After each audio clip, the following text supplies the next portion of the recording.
Assalamualaikum warahmatullahi wabarakatuh. Waalaikumsalam warahmatullahi wabarakatuh. Masih Gimana kabarnya Mas lama Haris banget ya. malam ini? Gimana Mas? Bagaimana kabarnya malam ini? Ini di Malang mana ini? Ini sesama Malang sekarang kita ya. Ya, tadi pagi kita sarapan rawon. Ngerawon bareng gitu. Ya, alhamdulillah hari ini saya di kota kelahiran saya, di kota Malang. Baik, Mas Ipul, ini sebelum kita masuk ke materi nih ya, dan undang narasumber kita, ya kita sapa-sapa dulu ya teman-teman dari sahabat Evapora atau arminya Evapora nih. Dari mana aja yang sudah hadir? Bisa jawab di kolom chat. Ya, dari Sidoarjo, dari mana lagi nih? Purwokerto, Malang, Padang, Depok, Insya Allah, Bapak. Wah, selalu dari ini ya, Mas, dari seluruh penjuru Nusantara nih. Sukabumi, Semarang, Masya Allah. Oke, Mas Ipul, malam ini kita mau bahas apa nih, Mas? Kayaknya topiknya seru banget nih malam ini, Mas. Oh, seru banget. Pasti seru banget. Kita ngomongin tentang mindset SME yang kita arahkan kalau Mas Haris nyebutnya kan from SME to IDE gitu ya. Jadi small medium enterprise, jadi mindset UKM itu didrive menjadi innovation driven enterprise. Gitu ya Mas Haris ya. Iya, betul. Nah, ini kami juga terinspirasi dari banyak video-video yang di-share sama di-post sama Kus Indra Manugroho ya di YouTube. Yang terakhir nonton nggak, Mas? Yang tentang apa nih? Yang tadi barusan beberapa menit yang lalu. Oh. Ya. Wah. Tentang Amazon ya, tentang Amazon, tentang Google. Kenapa sih raksasa-raksasa dunia itu kemudian mencaplok banyak ini bisnis yang lain gitu ya. Dan kalau kita bisa melihat bahwa di era VUCA seperti ini, di era yang penuh dengan kita bilang volatility in change ya, uncertainty counter movement, complexity customer behavior dan sebagainya. Jadi di era perubahan seperti ini kalau kita mainnya main lugu Mas Ipul, itu berat ya, kita berat. Jadi memang harus dilawan perubahan itu dengan perubahan dan juga inovasi. Nah, mungkin dulu teman-teman UMKM ini sebelumnya nggak terlalu akrab dengan yang inovasi dan ternyata ketika pandemi kemarin semuanya dipaksa untuk masuk ya melibatkan inovasi dalam bisnisnya. Dan ya itu sisi itunya ya, sisi positif ya dalam tanda kutip, sisi positifnya krisis itu kadang memang memaksa sebuah bisnis untuk berinovasi. Jadi kalau ini istilahnya meme-nya, jokes-nya di dunia korporasi itu kayak gini. The best CTO atau Chief Transformation Officer in the world is COVID-19. Kalau nggak COVID, orang nggak dipaksa berinovasi gitu. Jadi benar-benar orang dipaksa berubah kalau nggak mau tertelan oleh pandemi. Gitu. Jadi mereka harus benar-benar menyesuaikan mulai dari lini produknya disesuaikan lagi, model bisnisnya disesuaikan lagi, cara bermainnya disesuaikan lagi. Intinya semuanya harus benar-benar di-adjust agar bisa tetap berkompetisi gitu. Beruntung malam ini kita kedatangan gurunya inovasi. Gurunya inovasi ya, Kus Indra Manugroho. Langsung aja kita sapa kan Mas Ibu? Yes. Assalamualaikum Coach In. Assalamualaikum Kus Indrawan. Waalaikumsalam warahmatullahi wabarakatuh. Apa kabar? Bagaimana kabarnya Coach? Sehat nih ya, Mas Saiful, Mas Haris. Alhamdulillah. Alhamdulillah. Kami Masih terasa jamuan udang Faname-nya dulu Coach.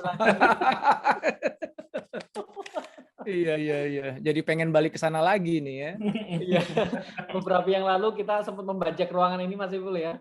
Iya. Dan saya tahunya itu dari sosial media kalau ruangan saya dibajak ya. Kita foto-foto di ruangannya Pak Indrawan. Ini ruangan fenomenal ini yang biasa populer di jagat YouTube itu kita bajak. Soalnya nggak punya ruangan lain ini nih. Pengen supaya punya studio yang sudutnya tuh banyak gitu ya, jadi bisa ngambil angle di mana-mana gitu. Cuman nggak kesempetan deh sekarang tuh. Wah wis, kalau udah akhir tahun gini, Mas, Wah, pokoknya nafas aja, alhamdulillah lah gitu ya. Cari waktu sampai pagi, sampai malam, sampai weekend gitu ya. Nge-zoom terus. Tiap hari nge-zoom Coach In. Ya macem-macem lah gitu. Coach Indrawan, Yeah. malam ini kita bicara tentang apa nih, Coach? Malam hari ini kita ngomongin kalau judul gedenya kan yang teman-teman bisa baca di atas tuh ya. Saatnya UMKM atau UKM tuh bergerak seperti startup. Nah, bedanya apa sih startup sama UMKM tuh ya? Dan kenapa kok harus kayak startup gitu geraknya gitu? Nah, itu yang kita bahas. Dan terus secara umum gimana caranya sih gitu ya? Mungkin kita nggak akan masuk terlalu detail malam hari ini karena waktu kita terbatas juga ya. Jadi mudah-mudahan sih bisa ngasih inspirasi ke teman-teman UKM sekarang bahwa memang sekarang zamannya itu startup gitu ya. Jadi loh bukannya setiap UKM itu startup gitu. Enggak gitu. Ternyata enggak, Mas. Nah, nanti kita bahas nanti aja deh kalau kita udah mulai. Ya. Udah Mas Ipul, karena udah gak sabar ya udah kita mulai aja Mas. Yes. Oke, berarti langsung waktu dan tempat kita berikan ke guru kita yang serius ya. Iya. Silakan Coach In. Oke, baik. Makasih teman-teman semuanya, sahabat-sahabat Evapora atau arminya Evapora kalau kata ya. Soalnya kalau disebut army itu kesannya saya jadi ini ya, jadi jadi gitu ya. jadi K-popers nantinya ya, jadinya ya, jadi BTS gitu kita ya. Sahabat-sahabat semuanya nih, makasih yang sudah hadir di sini, udah ada 463 dan ini keep counting ya, kayaknya naik terus nih malam hari ini. Tema yang kita bahas malam hari ini, teman-teman semuanya, ini kita ngobrol aja ya. Jadi kalau teman-teman misalnya ada pertanyaan, seperti biasa deh, tulis aja langsung di kolom Q&A atau langsung raise hand aja gitu, boleh ya Mas Aris ya, Mas Saiful ya? Boleh, Coach. Santai aja malam ini, Coach. Ya, kita mah santai aja lah ya gitu. Kayak kucing di belakang Coach Indrawan tuh loh. Wah, kamu itu kok ngangkang gitu kucingnya itu ya, bahaya itu. Kemarin kucingnya sempat nyapa Mas Aris sama Mas Saiful ya di depan itu ya. Oke. Hari ini kita ngomongin tentang tadi yang seperti aku bilang ya. UKM kita di Indonesia ini harus mulai berpikir kayak startup gitu. Karena memang yang punya peluang sekarang itu untuk dapat tempat di panggung yang lebih tinggi dan track-nya itu lebih cepat itu adalah startup gitu. Nah, sementara kebanyakan teman-teman yang mau jadi pelaku usaha gitu ya, UKM gitu ya, itu dia nggak men-set dirinya kayak startup gitu. Nah, kalau misalnya kita nggak nge-set diri kita jadi startup, maka kita akan berpeluang untuk stagnan gitu, gitu-gitu aja ya. Ya ada penghasilan sih ada, tapi ya cuman secukupnya aja gitu. Dan ini yang dialami oleh banyak pelaku UKM nih, Mas Aris, Mas Saiful. Jadi banyak banget pelaku-pelaku UKM, teman-teman saya sendiri juga yang ngobrol sama saya gitu kan, diskusi gitu ya. Dan selalu itu yang diangkat jadi isu adalah gimana ya kok bisnis gue segini-gini aja gitu. Kok sekarang makin lama makin suram nih gitu. Kayaknya udah tutup deh gitu. Gue mau cari bisnis baru apa lagi ya gitu. Dalam hati saya, wah ini berat nih karena dia mindsetnya itu ya tradisional banget gitu. Sementara kalau startup pasti nggak begitu tuh ngomongnya. Ya, memang startup tuh nggak semuanya berhasil ya, banyak yang gagalnya gitu. Tapi bagi yang berhasil tuh cepet banget gitu. Dan bagi yang gagal pun itu juga temporary aja, dia akan cari cara baru buat startup baru sampai suatu hari nanti dia akhirnya berhasil gitu. Nah, jadi saya tuh tergerak ya, terdorong untuk ngajak teman-teman pelaku UKM itu untuk berpikir layaknya startup, jalanin usaha layaknya startup gitu. Karena itu yang memberikan peluang pertumbuhan yang paling besar gitu, yang memberikan cara untuk teman-teman nanti bukan hanya sekedar bisa punya uang untuk buat dapur ngepul gitu, tapi bisa buat ngepulin dapur orang lain juga, dan bahkan jadi punya tempat untuk bisa kontribusi lebih bagi orang lain ya, berikan manfaat yang lebih luas lagi gitu ya.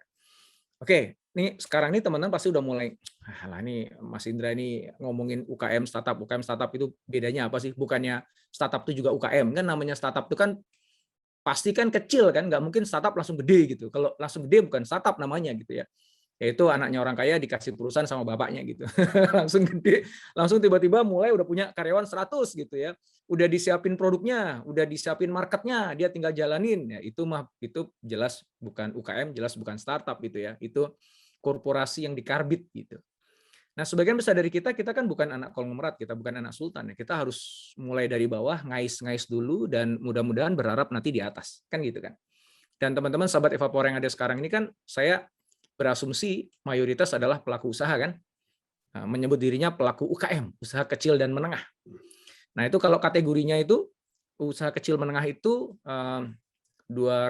500 juta kalau nggak salah ya, sampai 2,5 miliar itu kecil, menengah itu 2,5 miliar sampai 50 juta, di atas miliar.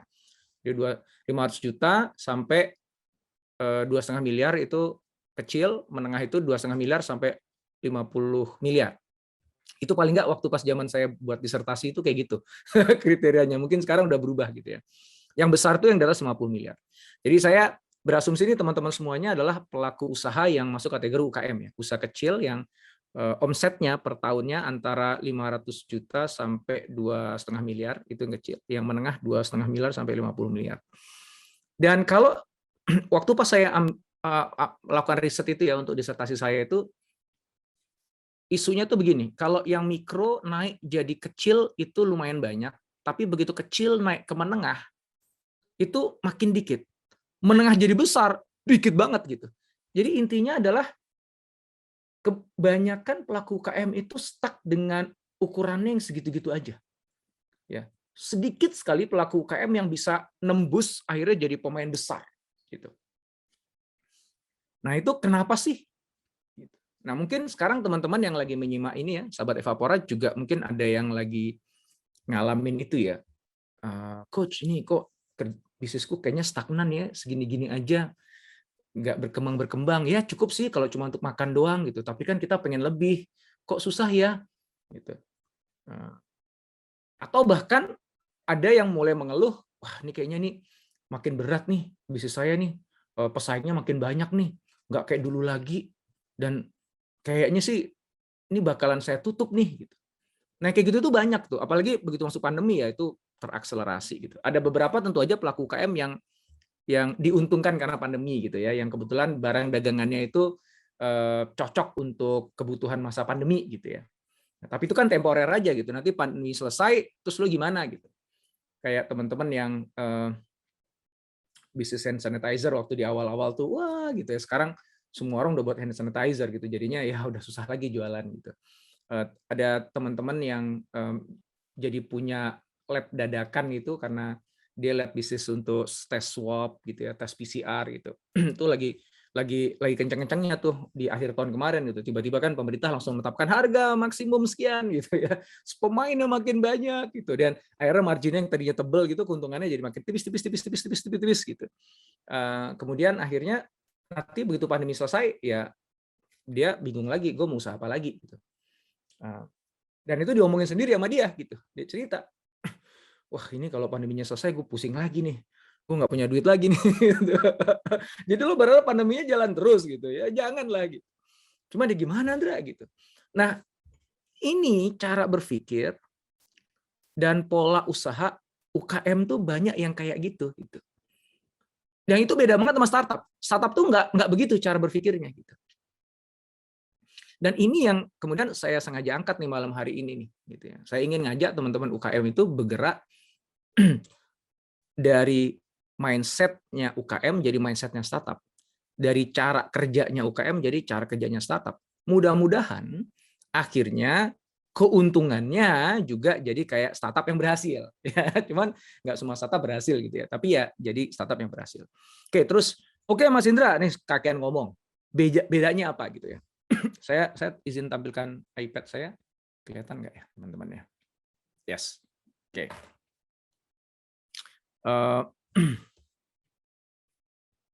Kalau tulisannya terlalu kecil dikasih tahu ya, nanti saya gedekan.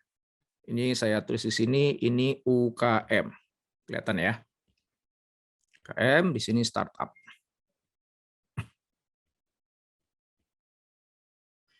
Oke. Terus Bedanya apa? Yuk kita lihat bedanya dulu ya. UKM itu teman-teman semuanya, UKM itu, gini, tanya ke teman-teman semuanya dari sini deh. Menurut teman-teman, apa pertanyaan yang paling sering ditanyakan kepada saya ketika saya lagi ada kelas kayak gini? Atau ada sesi konsultasi sama saya? Terus yang ikut pelaku UKM nih kayak teman-teman. Pertanyaan yang paling sering diajukan ke saya itu kira-kira pertanyaan apa? Yang kayak gimana pertanyaannya? Kalau Mas Saiful atau Mas Aris, apa kira-kira? Funding. Hah? Gimana cara dapat funding? Gimana cara dapat funding? Wah, itu bahasanya startup itu. Oh iya. Kata funding bahasanya startup Oh itu ya. iya. Cari modal kali ya. Cari modal. Bukan Cari modal, itu ternyata. Bukan itu Mas Saiful. Bukan itu. Mungkin dia tahu kali ya saya nggak punya duit, jadi ngapain juga nanya sama Indra gitu. Tapi bukan itu. Apa Mas Aris? Tebak apa? Apa ya? Ini di chat udah banyak nih muncul nih, aku bacain ya. Oh iya iya. Banyak banget nih. Manajemen keuangan, naikin omset. Apa? Gimana cara naikin omset? Gimana cara naikin aset? Cari segmen pasar. Ini dapat dari mana Kak? Manajemen keuangan. Gimana cara produk laku? Gimana caranya digital marketing? Banyak banget. Gimana usaha tapi nggak punya modal? Cara jualan yang efektif? Gimana cara supaya bisa jadi agile? Itu bagus-bagus banget pertanyaannya itu sebenarnya tuh. Gimana cara mulai startup? Oh, ini kayaknya bukan jawab pertanyaan saya. Ini pertanyaan beneran minta dijawab kalau ini. Oke, makasih teman-teman yang udah komen di chat ya. Ternyata yang paling sering ditanyakan kepada saya itu bukan pertanyaan-pertanyaan yang teman-teman tulis tadi, itu pertanyaan bagus semua itu. Ya. Pertanyaan berkelas lah. Oke, sebentar. Tadi Mas Saiful udah jawab, Mas Aris. Mas Aris apa Mas? Ayo tebak. Tunggu deh. Gak usah dipikir. Apa kira-kira? Gimana cara memulai? Cara memulai. Itu masih bagus menurut aku ya. Bagus atau tidak bagus tuh maknanya adalah gini. Pertanyaan itu menunjukkan bahwa dia mau mikir. Nah, itu bagus gitu ya. Pertanyaan yang paling sering justru adalah gini. Pak, kira-kira sekarang yang lagi bagus itu bisnis apa ya? Pak, kira-kira kalau saya jualan ini nanti bakalan laku nggak? Gitu. Itu pertanyaannya begitu. Ya. Nih sekarang yang ada di chat ini bagus-bagus ini. Ya. Kenapa bagus? Balik lagi.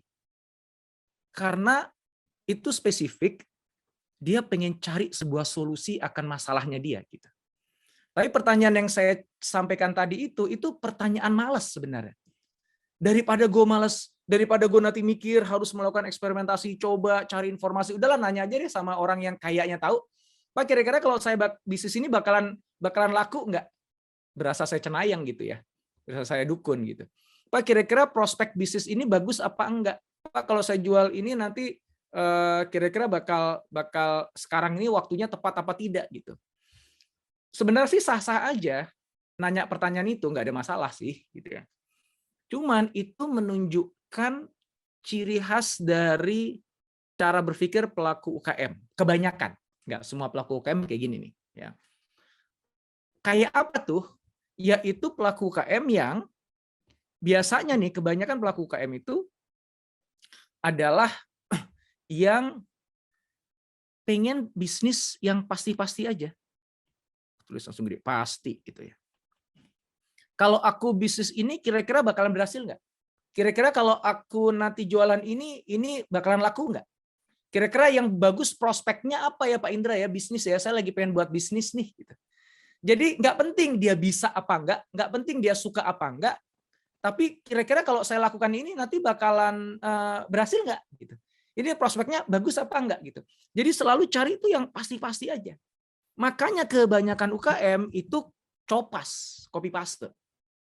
Ya, dia ngeliat temennya, wah dia bisnis lele, sukses, berhasil, kaya. Wes, aku juga mau bisnis lele gitu.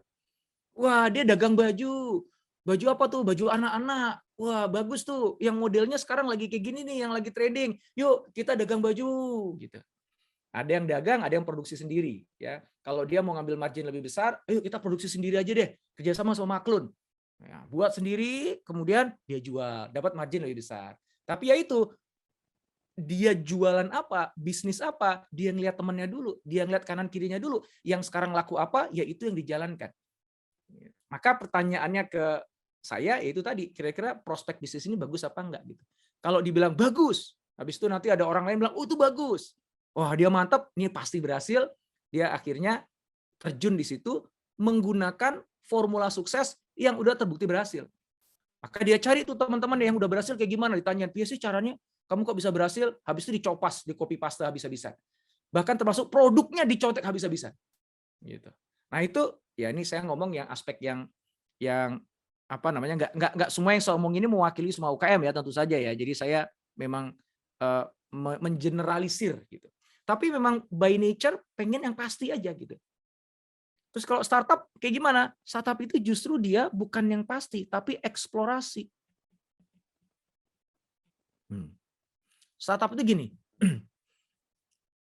Lah kalau semua orang udah jualan baju anak dengan desain kayak gitu, terus aku masuk ke sana lagi, apa nilai tambah yang bisa aku kasih ke pelanggan? Ya paling jual yang lebih murah. Loh kalau jual yang lebih murah, perang harga habis juga saya, nggak ada untungnya juga gitu. Terus apa?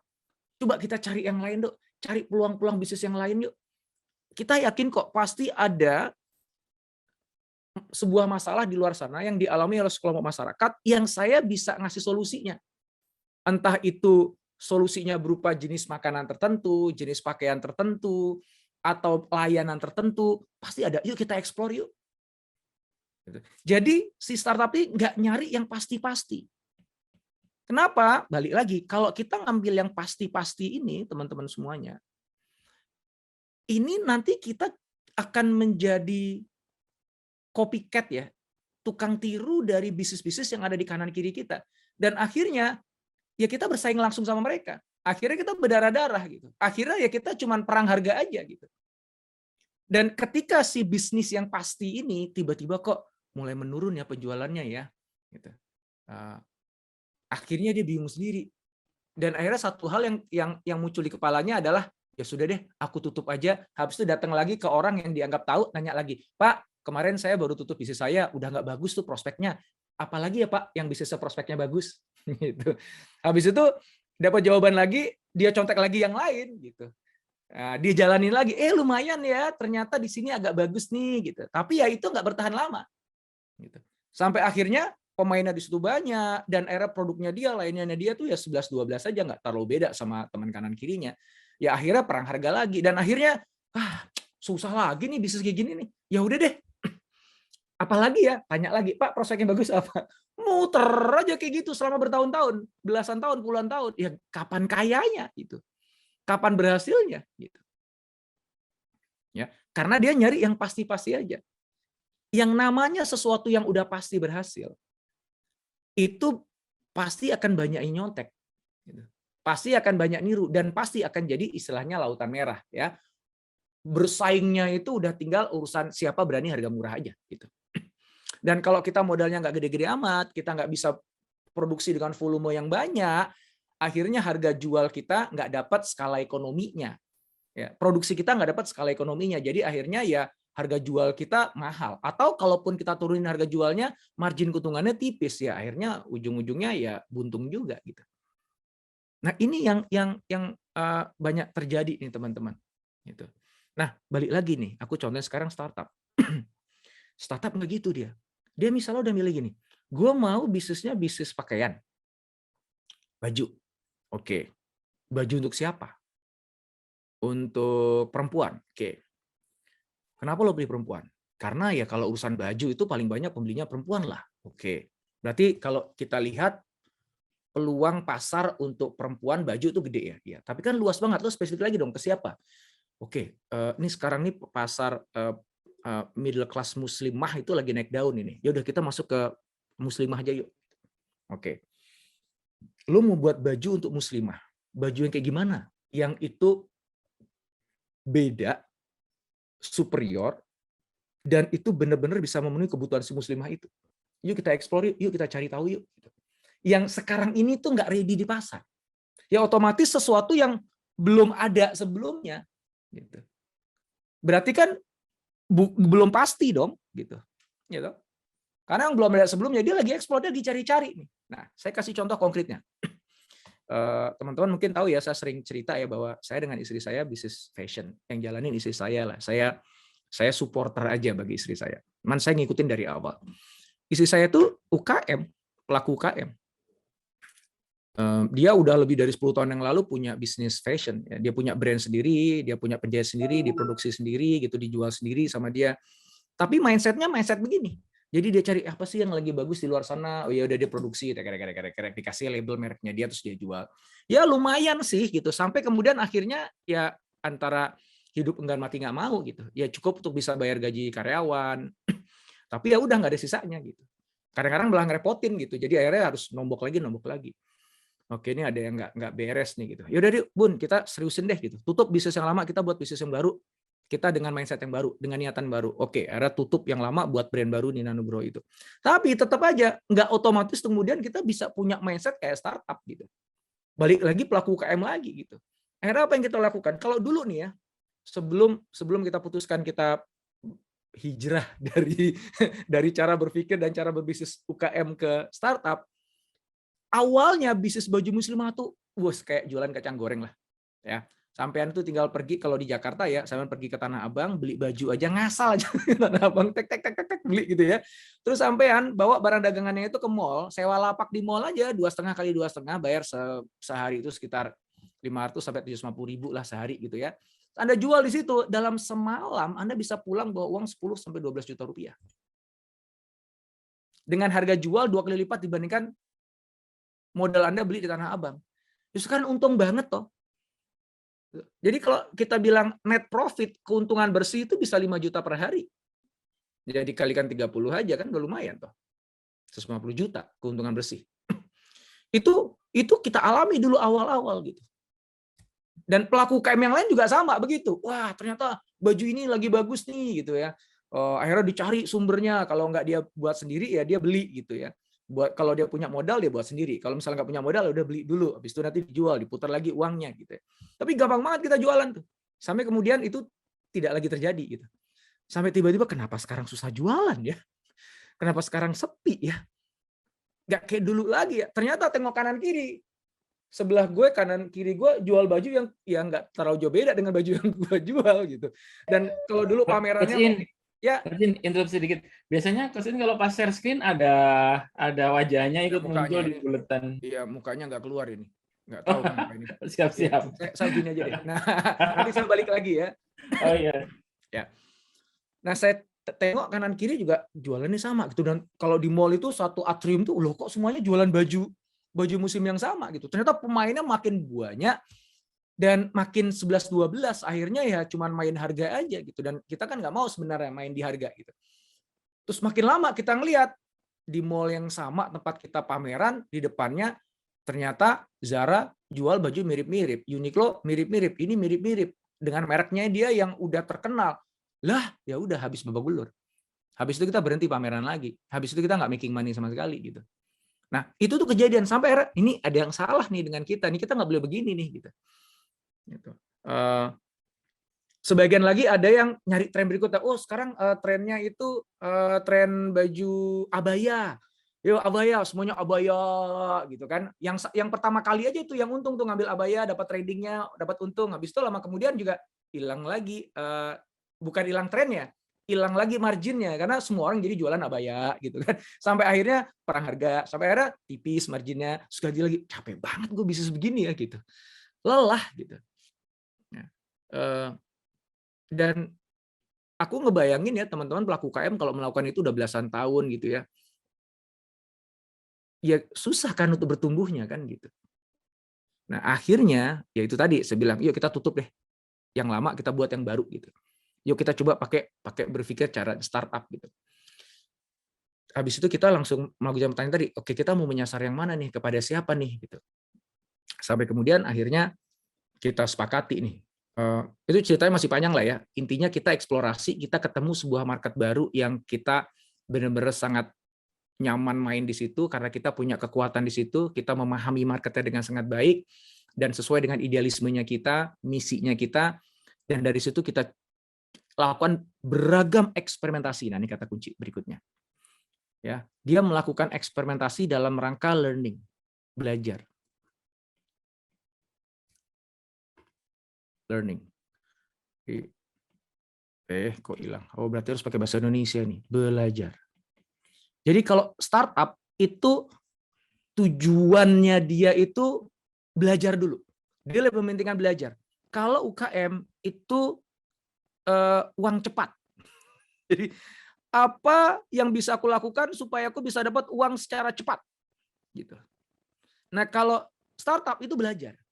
Jadi waktu pas lagi dengan istri itu karena kita ayah kan udah lama nih gaul sama teman-teman startup, belajar dengan teman-teman startup gitu. Yuk kita praktekin ilmunya yuk gitu. Terus bilang sama istri saya, oke Bun, ayah nggak, nih ayah mau invest nih. Ya, ayah invest tapi ayah nggak berharap dapat uang kembalian cepat kok gitu. Bahkan misalnya Bunda belum untung juga dalam tahun-tahun awal, 1 tahun, 2 tahun, 3 tahun juga nggak apa-apa gitu. Yang paling penting adalah Bunda belajar. Ayah juga belajar. Karena bagi ayah ini bisnis baru. Ayah nggak tahu apa yang jadi formula keberhasilan di bisnis ini, belum tahu gitu. Dan apa sih sebenarnya yang dibutuhkan oleh target segmen kita? Desain baju yang kayak gimana? Cara jualan yang kayak gimana yang tepat untuk mereka? Juga kita nggak tahu. Yuk kita cari tahu. Kita belajar aja, niatnya belajar aja. Ya. Maka yang kita lakukan serangkaian eksperimen. Eksperimen. Dalam rangka supaya kita bisa belajar. Gitu. Nah kalau di UKM, objektifnya, tujuannya adalah gimana caranya gue dapat uang cepat. Udah gini aja deh. Kita cari aja yang lagi trending apa yang lagi bagus, beli aja di sumbernya yang murah, habis itu kita segera jual. Gitu. Ya, kita dapat uang cepat. Gitu. Ya, habis itu kemudian dia bingung lagi, terus akhirnya ngulang lagi siklusnya, cari lagi uang cepat dapat gitu. Tapi dia nggak belajar gitu. Akhirnya dia ya muter di situ aja gitu. Dengan omset yang sama, dengan ukuran yang sama, bisnisnya ya. Dia nggak bertumbuh. Nah, karena si startup ini belajar, maka apa yang terjadi? Makin lama dia makin pinter, makin lama dia makin paham pasarnya. Makin lama dia bisa buat produk atau mencari produk yang lebih sesuai dengan marketnya. Lama-kelamaan dia tahu gimana caranya untuk mendouble omsetnya, untuk melakukan cross-selling, dan lain sebagainya. Akhirnya ya omsetnya naik. Sementara yang cari uang cepat, ya omsetnya muter-muter segitu-gitu aja. Dia nggak lebih paham tentang customer-nya, nggak lebih paham tentang bagaimana aku bisa melayani customer-ku dengan lebih baik. Produk seperti apa yang lebih diminati oleh customer-ku, dia nggak belajar ya, karena yang penting pokoknya gue dapat uang cepat aja. Gitu. Dapat sih uang cepatnya, ya tapi karena dia nggak belajar ya akhirnya ya uangnya segitu-gitu aja, muter situ-situ aja gitu. Ya. Nah, yang terakhir adalah kalau startup dia ngejarnya adalah eksponensial. Eksponensial itu maksudnya pertumbuhan yang geraknya begini gitu. Dan dia siap agak lama dulu belajar di sini. Ini yang proses belajarnya di sini nih. Belajar. Ya. Dia nggak masalah dia nahan diri dulu supaya dia mungkin nggak terlalu untung banyak, tetapi dia cukup punya ilmu, akhirnya terbukalah peluang untuk dia bisa bergerak sangat tinggi. Nah kalau yang UKM itu incremental gitu. Ya nggak apa-apa deh, untung dikit, tetapi ya akhirnya habis juga. Kenapa? Karena gaya hidup si foundernya kan ikut naik gitu. Untungnya nambah, tapi gaya hidupnya ikut naik, ya habis juga gitu pada akhirnya.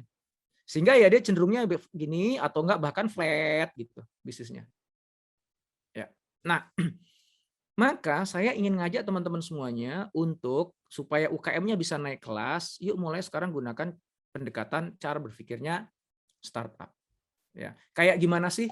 Nah, ini sebenarnya pertanyaan udah mulai banyak ini pertanyaannya ya. Bagus, tulis aja semuanya di situ. Nanti kita kasih aturan 1 menit ya Mas ya. Jawab cepat. Pertanyaan hanya boleh 1 menit. Sekarang saya ingin share slide ya teman-teman ya, supaya teman-teman lebih ke gambar deh startup tuh kayak gimana cara dia beroperasinya, bergeraknya. Ini slide yang pernah saya pakai, saya lupa ya. Ini tahun, saya lupa ya, mungkin 3-4 tahun yang lalu kali ya. Dan slide yang saya akan tunjukkan ke teman-teman ini kita eksplorasi panjang lebar dalam 20 episode bersama dengan Mas Saiful. Ya, yang Business Hack 101. Nah, Business Hack 101 itu asal usulnya dari sini nih, Mas. Bisa minta tolong ini Mas Iksan, saya masih belum bisa share screen.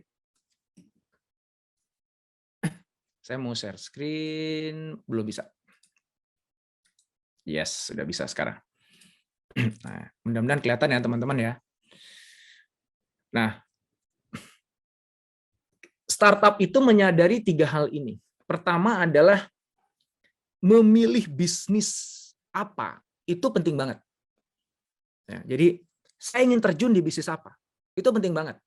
Ya, jadi startup-startup yang saya kenal tuh nggak ngasal aja, sekarang lagi trending apa sih, yuk kita ke sana gitu. Nggak gitu. Bahwa dia menyadari tren dan menunggangi tren, iya. Kalau memang ternyata dia merasa dirinya cocok di situ. Dia punya peluang untuk bisa kontribusi di situ. Tapi jelas dia nggak hanya gara-gara ada tren itu tiba-tiba langsung ikut ke situ gitu. Nanti tren lain datang, dia pindah ke situ, enggak. Saya mengamati teman-teman yang startup itu dia punya konsistensi loh. Karena memang dia merasa passion dia di situ, dia punya keahlian di situ, dia bisa kontribusi di situ, dan kebetulan lagi ada tren ke arah situ, wah langsung dia. Gitu.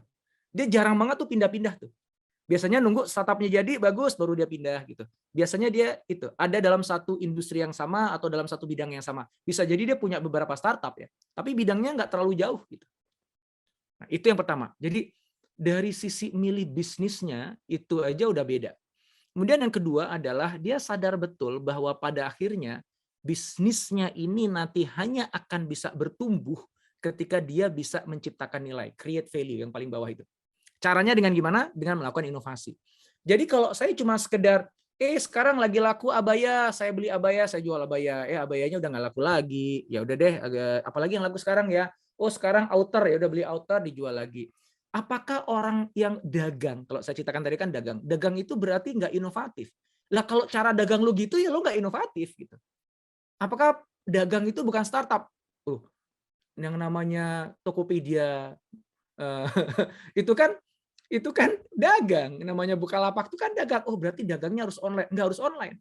Ya, Anda buka mall itu kan Anda sebenarnya kan dagang, nyewain tempat untuk orang bisa jualan. Anda buat shopping center.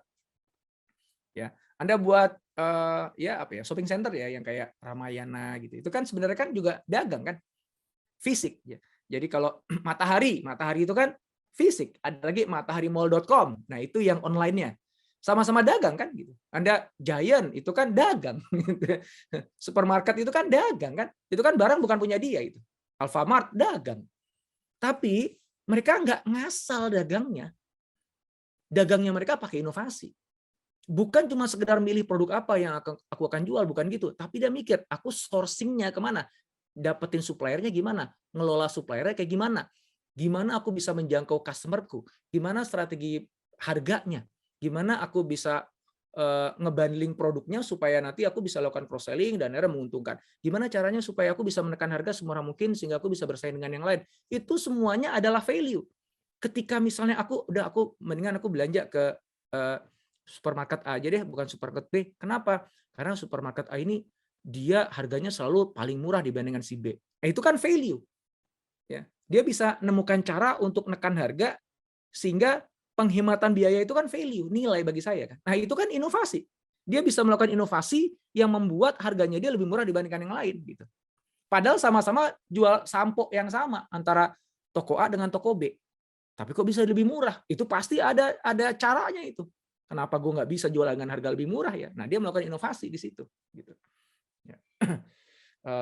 Jadi dagang itu bisnis yang bisa penuh dengan inovasi. Bahkan sekarang ini beberapa teman-teman yang punya perusahaan besar retail itu kita lagi banyak ngobrol ya sama mereka ya. Di beberapa tempat saya diminta untuk bisa sharing di sana gitu. Itu dia nggak buat produknya sama sekali. Semuanya itu dia ambil produknya dari supplier gitu. Tapi penuh dengan inovasi gitu.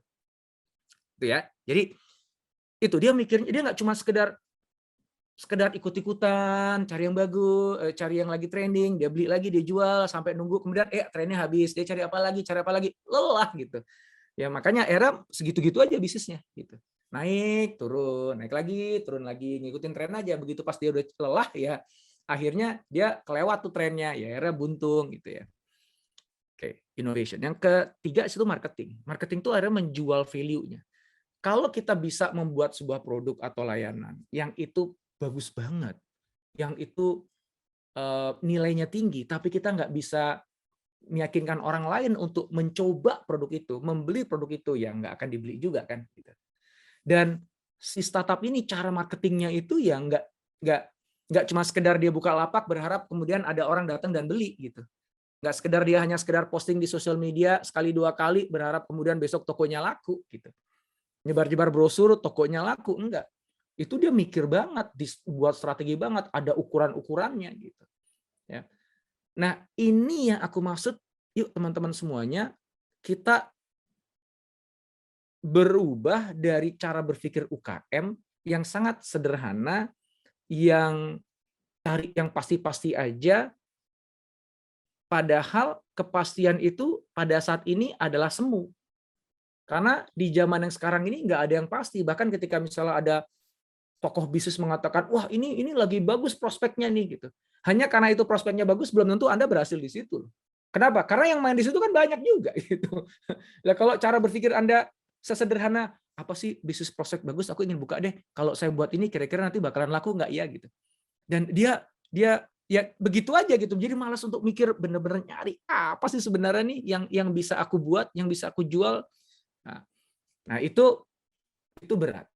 Ya, maka teman-teman semuanya memang sekarang UKM tuh harus cerdik kalau bahasaku ya, bukan cuma cerdas. Mungkin cerdas itu di kampus kali ya. Cerdik itu nggak harus orang kampus sebenarnya. Ya. Dan pengusaha yang berhasil itu yang cerdik itu. Ya. Nah, lanjut nih. Lompat. Nih. Ada 3 fitness. Teman-teman semuanya nih kalau mau penjelasan lengkapnya nonton serial Business Hack 101 ya, yang saya dengan Mas Saiful yang bawakan itu di YouTube channelnya saya. Itu lengkap semuanya. Ini saya kasih senggol dikit-dikit aja di situ dari video itu. Untuk yang pertama, supaya si startup ini ya, dia benar-benar ketika dia ingin masuk ke dalam sebuah bisnis, dia ingin bangun bisnis, itu niat banget ya. Jadi bukannya ya itu tadi ya, ikut-ikutan temennya, ikut-ikutan lagi tren gitu. Nanya orang kira-kira bagusnya apa, habis itu dia jalanin. Dia nggak begitu. Dia sebentar. Kalau saya udah memutuskan untuk masuk ke industri itu atau ke bisnis itu, ya saya akan all out. Saya harus jadikan ini berhasil. Dengan aku niat 1000% untuk ngejar ini berhasil pun belum tentu berhasil, apalagi aku cuma nyoba-nyoba gitu kan. Makanya ini aku harus beneran nih nyari. Nah, syarat supaya aku bisa menemukan bisnis yang tepat yang ingin aku garap itu adalah founder business fit. Kecocokan antara bisnis yang dipilih dengan si pendiri bisnisnya, si foundernya. Cocok nggak saya Indra buat bisnis itu? Cocok nggak? Cocok nggak istri saya dengan bisnis fashionnya? Cocok nggak? Cocok nggak teman-teman dengan bisnisnya teman-teman? Cocok nggak? Nah, kecocokan itu apa sih kriterianya, kaidahnya? Nanti kita akan bahas sebentar lagi. Kemudian berikutnya ada innovation. Di innovation, itu kuncinya adalah problem solution fit. Bener nggak sih bahwa produk atau layanan yang saya jual itu benar-benar bisa menyelesaikan masalah dari target segmen yang memang saya sasar? Karena kalau misalnya gue mau nawarin produk gue, layanan gue, sampai bibir gue doer gitu ya, sampai iklan gue tuh miliaran, kalau customer bilang, ya gue nggak butuh, ya itu nggak ada nilainya bagi gue, ya itu juga nggak menyelesaikan masalah gue apa-apa, ya pada akhirnya nggak akan beli juga dia gitu. Dan ketiga, marketing, produk market fit. Sejauh mana kalau memang produk itu ternyata udah terbukti bisa kasih value kepada pelanggan, sehingga pelanggan mau beli, sejauh mana target segmen itu menerima itu dengan baik. Jadi mungkin kalau kita tawarkan ke orang-orang dekat kita, dibeli. Tapi pertanyaannya kan, masa bisnis lo bergantung sama cuman orang-orang dekat lo sih? Lo nyasar siapa? Ya ibu-ibu muda. Di mana? Di Jakarta. Di Jakarta Raya ibu-ibu muda mungkin jumlahnya sekitar let's say 2 juta orang. Jadi sejauh mana 2 juta orang itu mau mau beli produk lo. Nah, itu kita harus mencapai namanya produk market fit. Antara produk yang kita jual, dari desain produknya, dari harganya, dari channel penjualannya, itu klop dengan pasar yang kita garap. Sehingga ada traction istilahnya, tarikan pasarnya tuh kuat. Ciri-ciri kita udah mencapai produk market fit itu adalah kita kesulitan memproduksi karena antara permintaan dengan kemampuan kita memproduksi udah nggak sepadan. Permintaannya dia minta 1000, kita udah kelelahan di 700 aja kita udah setengah mati gitu. Nah, itu berarti market traction-nya udah bagus banget. Itu ciri-ciri kita sudah mendapatkan produk market fit. Dan itu dipikirin habis-habisan. Oke, cepet aja ya. Aku ingin ngasih contoh langsung masing-masing ini. Supaya teman-teman kebayang ketika aku bilang tadi bahwa yuk kita bergerak kayak startup yuk gitu. Jangan kayak kebanyakan UKM yang menekuni bisnis yang pasti-pasti aja dalam tanda kutip tadi ya. Yang cuma sekedar ngikutin tren aja, yang jalaninnya ya cuman yang penting gue dapetin uang cepet aja deh gitu. Ya. Dan akhirnya kalaupun bertumbuh incremental banget gitu, lambat banget gitu. Kalaupun bertumbuh, ya. Nah, kita ingin ke yang startup tadi. Nah, kayak gimana itu yang dilakukan? Ini sedikit apa ya? Ngintip sebenarnya yang mereka lakukan tuh lebih dahsyat lagi, lebih gila lagi dibandingkan ini ya. Tapi ngintip aja deh kira-kira intinya apa sih? Kita mulai dari yang atas dulu ya, founder business fit, yang urusan bisnis tadi. Pastikan ketika teman-teman akhirnya memutuskan untuk menekuni sebuah bisnis, 3 ini terpenuhi. Memang teman-teman punya passion di situ, memang teman-teman suka dengan itu. Ya, merasa excited gitu, gue jalanin ini tuh senang banget gitu. Bukan semata-mata karena gue lagi butuh duit, ya gue jalanin bisnis itu supaya gue bisa dapat duit. Bukan begitu. Startup tuh nggak begitu berpikirnya. Dia bilang, duit itu pasti akan datang kok kalau pada akhirnya aku punya bisnis yang tepat. Jadi pilih aja bisnis yang tepat itu apa. Nanti kalau ketemu, saya jalankan dengan baik, duit itu pasti akan datang kok. Gitu. Nah, jadi pertimbangan pertama bukan duitnya. Milih dulu mau bisnis di mana lu gitu. Nah, carilah yang emang hati gue ada di situ. Gue emang suka di situ. Karena buat bisnis itu nggak mudah. Apalagi kita gaya startup yang pakai eksperimentasi banyak, yang kita mau puasa dulu, nggak pengen langsung dapat duit sekarang, tapi mendingan gue invest ulang, istilahnya bootstrapping ya. Dapat duit masuk, nggak langsung diambil sama pemiliknya, diputer lagi, duit masuk, puter lagi sampai gulung gede gitu. Berarti kan saya harus sabar selama bertahun-tahun nggak menikmati hasil usaha saya. Saya harus melakukan eksperimentasi dan gagal berkali-kali, nyobain sesuatu yang baru yang belum pasti, ya, dengan harapan ketemu sesuatu yang itu beneran nanti nilainya sangat tinggi. Nah, perjuangan itu berat. Kalau saya sampai nggak benar-benar suka, nggak punya passion, ya wassalam lah. Gitu. Saya nggak akan punya energi untuk melakukan itu. Yang kedua, kita punya expertise di situ. Memang aku punya keahlian di situ. Nah, kalau misalnya contohnya kalau istriku, ini menarik ya. Dia nggak punya keahlian menjahit, nggak tahu, desain nggak bisa, tapi pengennya di dunia fashion. Passionnya ada, semangatnya ada, girohnya ada gitu. Tapi expertise-nya nggak ada. Ya udah, oke, tandain dulu. Ini berarti nggak terlalu kuat Bunda di expertise. Marketnya ada nggak? Oh, gede di Indonesia. Oke, terus gimana? Secara cepat Bunda harus bisa kuasai expertise-nya itu. Gimana caranya? Ini masih awal-awal dulu ya. Aku kuliah lagi deh ya. Ambil S2 di bidang fashion. Kalau perlu aku ambil S1 lagi deh. Kelamaan saya bilang. Kuliah lagi S1 4 tahun. Itu pun kalau lulusnya on time. Mau ngambil S2 2 tahun, itu pun juga nggak menjamin lulus S1 fashion, S2 fashion terus tiba-tiba langsung bisa jadi pengusaha sukses. Enggak, karena Ibunda nggak akan diajarin jadi pengusaha. Diajarinnya tentang jahit, tentang warna gitu, bahan. Nah, terus gimana ya? Oke, cari cara yang lebih cepat supaya Bunda lebih memahami industri ini dan punya jaringan untuk belajar lebih banyak lagi. Langsung tuh. Ada kesempatan dia jadi panitia di gelaran Fashion Week terbesar di Indonesia. Dia ikut jadi panitia di sana. Setiap kali ada event yang menghadirkan tokoh, pengusaha, itu dia datang. Kalau webinar, seminar duduk paling depan. Gitu. Kemudian kalau ada kumpulan asosiasi dia datang ke sana. Habis itu apa? Dia nggak berhenti di situ. Belajar dia paling banyak adalah ya udah, gue coba aja deh. Ya, coba aja desain sebisanya. Habis itu apa? Ya coba jual, laku apa enggak? Wah, enggak laku. Ya udah, coba lagi, ulang lagi, terus gitu. Jadi dia learning by doing. Ya. Dan akhirnya dalam waktu singkat dia akhirnya bisa menguasai skill-skill kunci yang dibutuhkan untuk bisa sukses di bidang itu. Ya. Oke, intinya gitu ya, teman-teman dapat ya. Jadi jangan asal milih bisnis, harus harus 3 ini. Market tuh maksudnya seberapa besar marketnya, seberapa kuat traction marketnya di situ, gitu. Demand-nya seberapa besar, kantong orang pembelinya di situ tuh kira-kira seksi atau tidak. Gitu. Ya. Oke. Kemudian berikutnya problem solution fit. Pada dasarnya, misalnya nih istriku jualannya baju muslimah ya. Awalnya waktu itu kita tuh kurang spesifik menentukan problem apa yang kita ingin selesaikan. Pokoknya gue pengen jualan baju muslimah aja gitu. Dulu kan bagus-bagus aja ya. Sebelum kemudian akhirnya pemainnya jadi banyak dan akhirnya bahkan pemain-pemain retailer besar juga buat begitu. Akhirnya kita kehimpit dan akhirnya kita susah bergerak gitu ya. Akhirnya kita sadar tuh kita nggak bisa cuma sekedar modal beli barang kemudian kita jual lagi, ini susah gitu. Kita akan kehimpit perang harga dan lelah bagi kita. Berarti kita harus beneran nih, kita spesifik, kita mau jualan baju muslimah tapi yang kayak gimana ya, yuk kita cari yuk. Di awal kita belum tahu, bagusnya kita menyasar target segmennya siapa dan harusnya desain bajunya kayak gimana, dijual dengan cara kayak gimana tuh kita nggak tahu, kita masih ngeblank banget. Tapi kita tahu bahwa kita harus menemukan itu. Dan akhirnya kita coba memahami gitu yang dibutuhkan oleh pasar tuh apa sih gitu. Kita tanya kepada orang-orang maunya apa. Ternyata jawaban-jawaban mereka ya jawaban-jawaban yang apa ya terlalu umum lah, terlalu generik gitu ya. Jadi kita nggak bisa benar-benar menyimpulkan. Jadi sebenarnya maunya apa sih? Dia bilangnya begini, kita buatin begini juga nggak dibeli. Ternyata permintaannya masih aneh-aneh gitu. Intinya adalah kita nggak bisa cuma datang ke customer nanya kamu maunya apa. Kita harus pahami lebih dalam lagi customer. Ya udah, akhirnya yang kita lakukan adalah kita buat uji coba ya. Ini brandnya istri saya ya. Yang sekarang udah ke arah sini. Tapi dulu awalnya nggak begini. Nah, ini saya ingin cerita ya. Awalnya kayak gimana.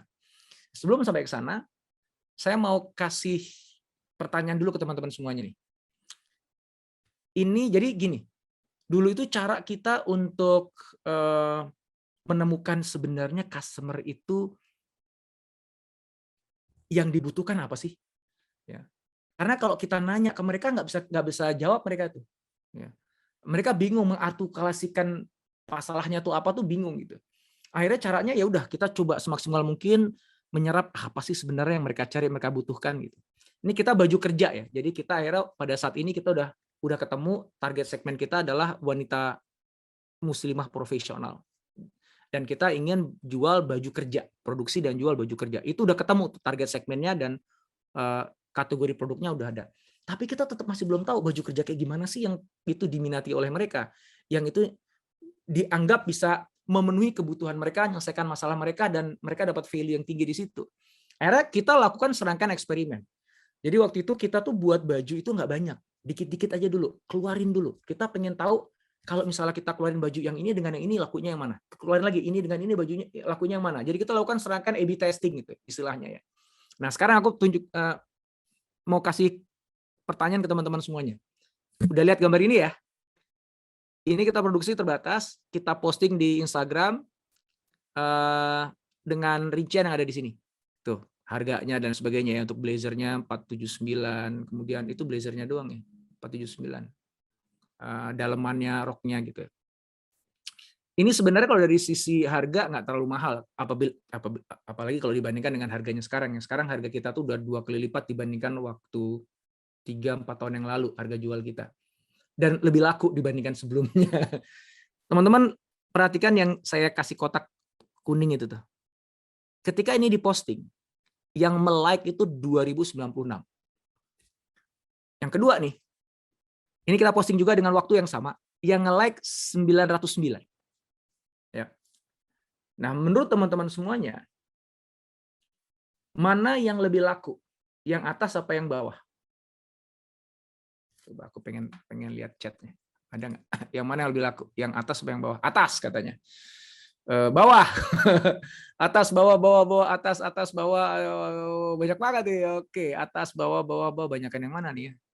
Hampir sama nih atas bawahnya ya. Ada yang bawah. Oke, banyakan yang bawah. Oh, atas. Oke, makasih. Kalau ngelihat dari like teman-teman semuanya, maka harusnya yang laku yang di atas. Kenyataannya enggak. Yang laku yang di bawah. Ini yang laku ternyata. Loh, pertanyaannya gimana? Kok yang nge-like dikit, ini yang nge-like 2 kali lipatnya loh nih, lebih dari 2 kali lipatnya. Tapi kenapa kok yang laku malah yang di bawah gitu. Nah, itu kan jadi pertanyaan bagi kita kan. Nah, kalau startup yang kayak gitu tuh dipikirin, digali kenapa ya? Didiskusikan, ditanya ke customer-nya gitu. Nah, ini yang dimaksud dengan startup itu memang harus mikir ya. Bukan cuma ngasal aja gitu, enggak. Kan aku bilang tuh, kalau UKM pokoknya dapat duit cepat, dah. Kalau startup pengen belajar, dia pengen tahu betul sebenarnya apa sih yang diinginkan oleh customer kita, hal-hal yang dianggap penting bagi customer kita, faktor-faktor pertimbangan utama dia akan beli atau tidak beli. Nah, itu tuh dipelajari banget dengan serangkaian eksperimen. Nah, ini aku hanya ngasih contohnya. Ternyata begini, bukan cuma sekedar di atas tuh lebih mahal. Itu emang harganya lebih mahal dibandingkan yang bawah ya. Cuman ya perbedaannya itu cuma sekitar 80.000 perbedaannya ya. Sebenarnya nggak terlalu signifikan. Karena yang di atas tuh jelas penggunaan bahannya lebih banyak ya. Ada outernya, rok, bahkan sederhana gitu doang gitu ya. So, harga itu bukan jadi alasan kenapa yang bawah lebih laku dibandingkan yang atas. Yang ternyata orang betul suka sama yang atas. Kenapa? Lucu ya, ini warnanya tuh kalem, ada outernya, pakai rok, aduh lucu banget, manis banget, maka banyak yang like. Yang bawah itu kayak, ya bagus sih, bagus. Tapi ya kalau dibandingkan yang atas, ya atas lebih lucu gitu. Tapi hanya karena itu lucu, belum tentu mereka beli. Kenapa? Karena ingat nih, yang saya sasar adalah pekerja profesional di kantor. Ya. Dia akan mikir, oke, ini sih bagus nih, tapi mungkin bagus kalau gue jalan-jalan sama teman kali ya, warnanya yang kalem gitu, manis ya. Kalau gue pakai ke kantor nanti over nggak ya? Gue pakai outer begitu kelihatan terlalu over nih. Warnanya juga mungkin terlalu kalem, nanti kan kalau di kantor tuh kita harus kelihatannya harus lebih tegas, wibawa gitu ya. Enggak dulu deh. Nah, begitu ngeliat ke bawah, wah ini tetap ada lucunya nih, manis nih, ada pitanya gitu ya, dan kayaknya ini lebih pas untuk dipakai ke kantor nih. Warnanya juga warna tegas nih. Wah ya udah deh, karena memang aku beli untuk baju kerja, kayaknya yang bawah lebih sesuai dengan kebutuhanku di tempat kerja, lebih cocok dengan lingkungan pekerjaan, lebih menunjukkan citra profesionalnya. Yang di atas citra gaulnya, citra elegannya, yang bawah citra profesionalnya. Elegannya juga lumayan masih dapat kok, manisnya juga masih dapat kok, tapi profesionalnya lebih kelihatan nih. Akhirnya dipilih yang bawah. Nah, yang kayak gini kita lakukan setiap 2 minggu sekali, teman-teman. Kita meluncurkan produk baru tuh 2 minggu sekali. 10 set, 20 set gitu. Ya. Dan dari situ kita pelajari semuanya gitu. Sampai kita jadi, oh ternyata customer kita tuh alasan kenapa dia milih yang ini bukan yang ini tuh karena ini tuh, karena ini tuh gitu. Ya. Sehingga dari situ kita belajar banyak. Ya. Jadi kalau misalnya di Lean Startup tuh ada build, measure, learn, ini kita pakai. Jadi kita buat dulu deh bajunya secara terbatas. Ya. Habis itu apa? Launch. Habis itu ukur. Mana yang lebih laku, mana yang nggak laku, mana yang disukain, mana nggak disukain. Kenapa kok dia beli ini, kenapa nggak dia beli ini. Learn. Dari hasil pengukuran kita learn. Dari belajar kita itu, oh ternyata pilihan warnanya itu lebih banyak begini. Oh ternyata begini, oh karena gini-gini. Oh karena situasi si perempuan profesional itu begini ya. Dia punya keinginan yang tidak terungkap begini ya. Oh kalau gitu cocoknya adalah kombinasi model begini, dikasih begini dengan warna begini gitu. Kita build lagi. Coba launch lagi. Wah lumayan kena, bener nih terbukti. Ada kalanya, loh kok malah jadi lebih jelek dibandingkan kemarin ya penjualannya ya. Kenapa ya? Kita belajar lagi gitu. Terus nih diputar. Lama-lama kita jadi tahu gitu. Sehingga ya alhamdulillah sekarang itu kita produksinya makin banyak, tetap konsisten 2 minggu sekali kita launch, dan jadi kita launch minggu ini ya. 2 minggu berikutnya ketika kita launch produk baru itu paling nggak separuh dari stok itu udah habis gitu. Jadi gudang kita tuh nggak banyak, cuman 1 lantai ruko. Ya. Tapi kalau ditanya jumlah piecesnya banyak gitu. Loh kenapa kok gudangnya kecil? Ya karena putarannya cepat gitu. Ya. Kita fast moving banget produknya ya. Pasti ada produk-produk yang nggak laku gitu ya. Namanya long tail itu udah pasti lah ya. Tapi majority ya kita confident itu. Dihitung 50% kita bisa laku dalam 2 minggu pertama, sebulan kemudian kita bisa confident di angka 70%, 80% itu di bulan ke-6 tuh udah 80% udah habis gitu barangnya. Nah, ini aku kasih contoh ya, evolusi dari desain. Ini yang awal-awal kita masih nggak jelas maunya apa. Pokoknya ikut-ikutan, abaya lagi laku, kita buatin abaya. Gini-gini, kita kasih kombinasi gini. Ini to be honest ya, 11-12 sama tetangga lah. Ya ada yang beli sih gitu, cuman ya tidak sesuai ekspektasi kita lah ya. Kemudian kita